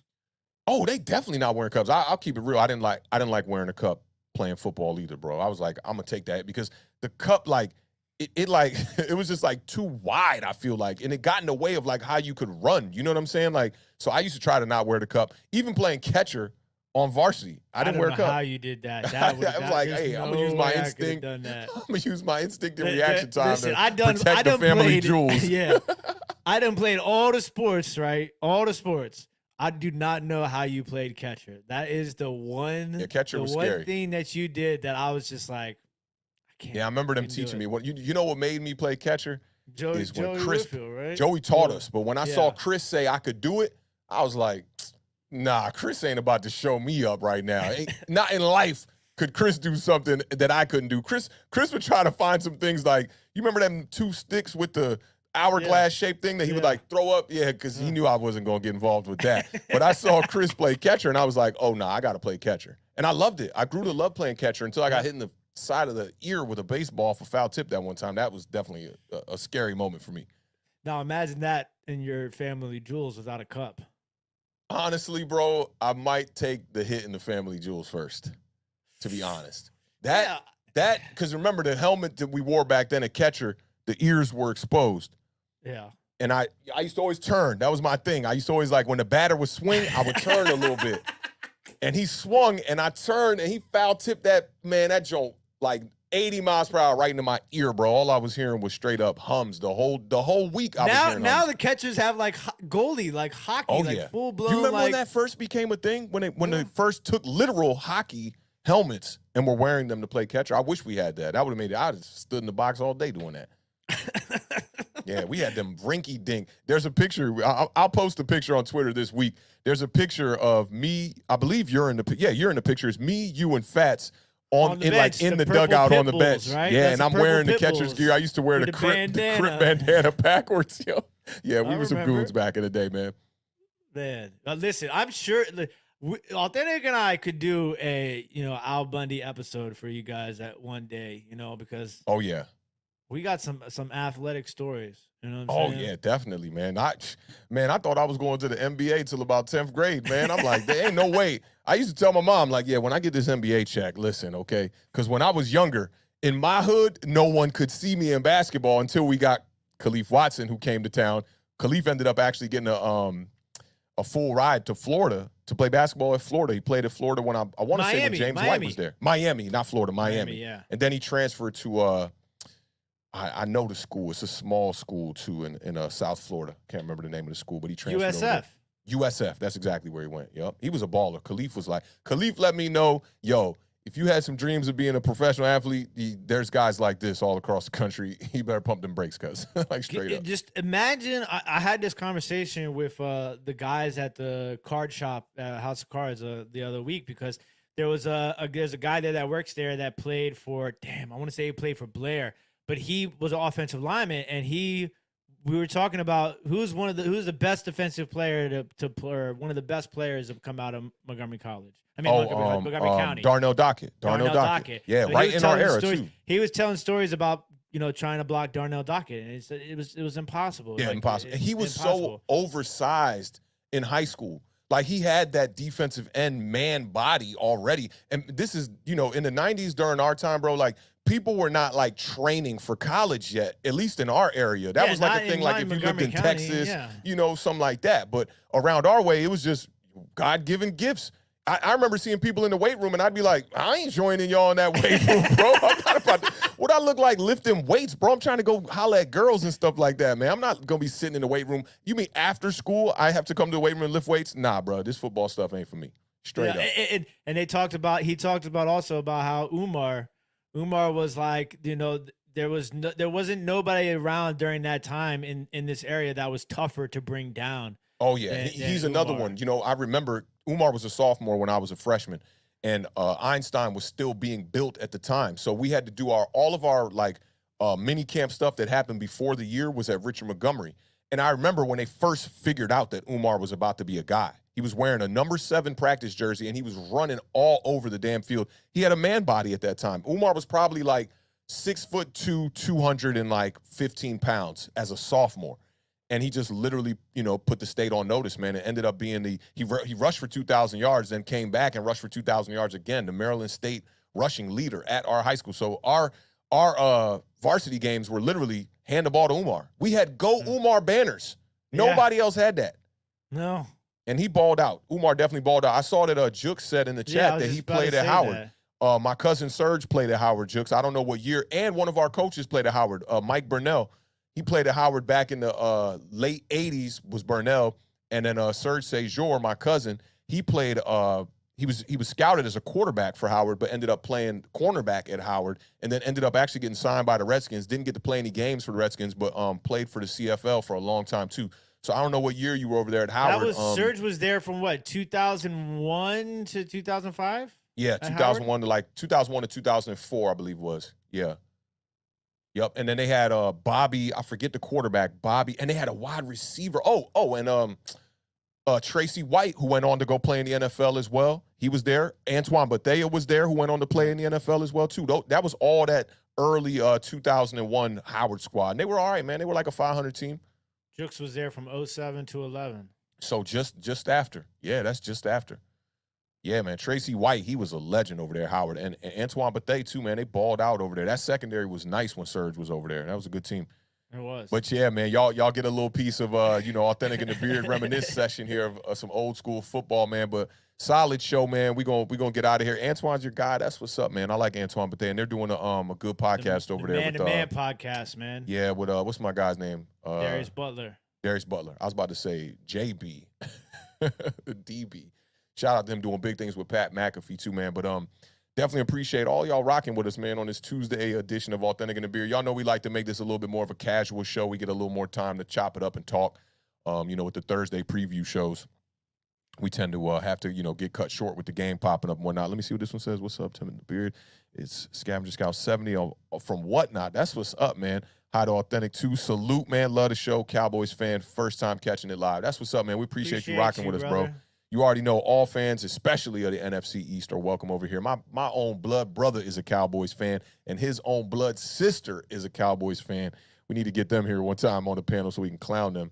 But you already know, man, Cowboys are definitely welcome here, man. We appreciate all y'all pulling up, man. This was a whole vibe here today, man. And hope y'all enjoyed the show. Shout out to everybody who pulled up to the Giant Overreaction on Monday. That was a vibe. Shout out to Jukes with the super chat too, man. Definitely appreciate that. Shout out to Jukes, BSG for the $5 super chat. Just some support. We appreciate that, man. Just y'all being here with us each and every time is support, man. So everything goes a long way. We appreciate that, Jukes. Means a lot, brother. Definitely, because we could be just having these conversations in the basement or living room, just chopping it up on a Sunday or something. But y'all know what it is. It makes it that much more interesting, man, and that much more is at stake, man. These opinions, we put them out in the world, and, sometimes we might change them here or there, but, we're definitely putting it all out there on the line, and we're the people that are built for this, man. Me and the Beard definitely have strong backbone, man. Like, we come from families with great moral, and they instilled extreme confidence in us to go out into this world as men and be confident in what we do, man. Y'all know what it is. So we definitely appreciate y'all. Already see the biceps already jumping off, man. I'm about to get to some dinner here, man. I'm definitely starving. I had a studio session right before we went live on air, literally just transitioned right into it. Shout out to Micah Robinson, man. He came in here and laid down a fire record. Gave me some Al Green chill vibes, man. This dude was definitely singing crazy in here, man. Dope vibes. So shout out to him. And he said he's heavy into fantasy football. I told him I'm going to send him all the information about the podcast. But y'all know what it is, man. Shout out to everybody, man. Like all y'all day ones and all y'all that continuously just show up here on a consistent basis to show some love to your two best podcasters in the world, man. Y'all know what it is. Left side. Strong side. Yes, sir, man. So y'all know what it is over here, man. Keep living those dreams. Keep raising that bar. The universe flows in Technicolor and surround sound. And it's just like that, man. Y'all be good. Make sure you pull up on Thursday. We're going to be doing our preview show Giveaway. for week 8, bro. Week 8. Crazy. And we're going to have a fantastic giveaway. Shout out to Over the Years Sports. Shout out to Vintage Sports Flips. That one's been a crazy one for me to just remember, and it's a tongue twister as well, for sponsoring, you know, a few episodes and giving away some awesome merchandise, man. We can't thank both of y'all enough. That's we wouldn't have that section if it wasn't for y'all. So big salute to y'all, man. And again, man, enjoy this victory week, man. Commanders fans, Cowboys fans, Giants fans, most importantly. And even those Eagles on a bye, they ain't get to take no L. So, man, the NFC race is definitely heating up. I'm here for it. You heard it here first, man. The Giants about to make a Super Bowl run. You heard it here first. Keep your eyes peeled, man. Until next episode, we will see y'all. Y'all be good. Peace.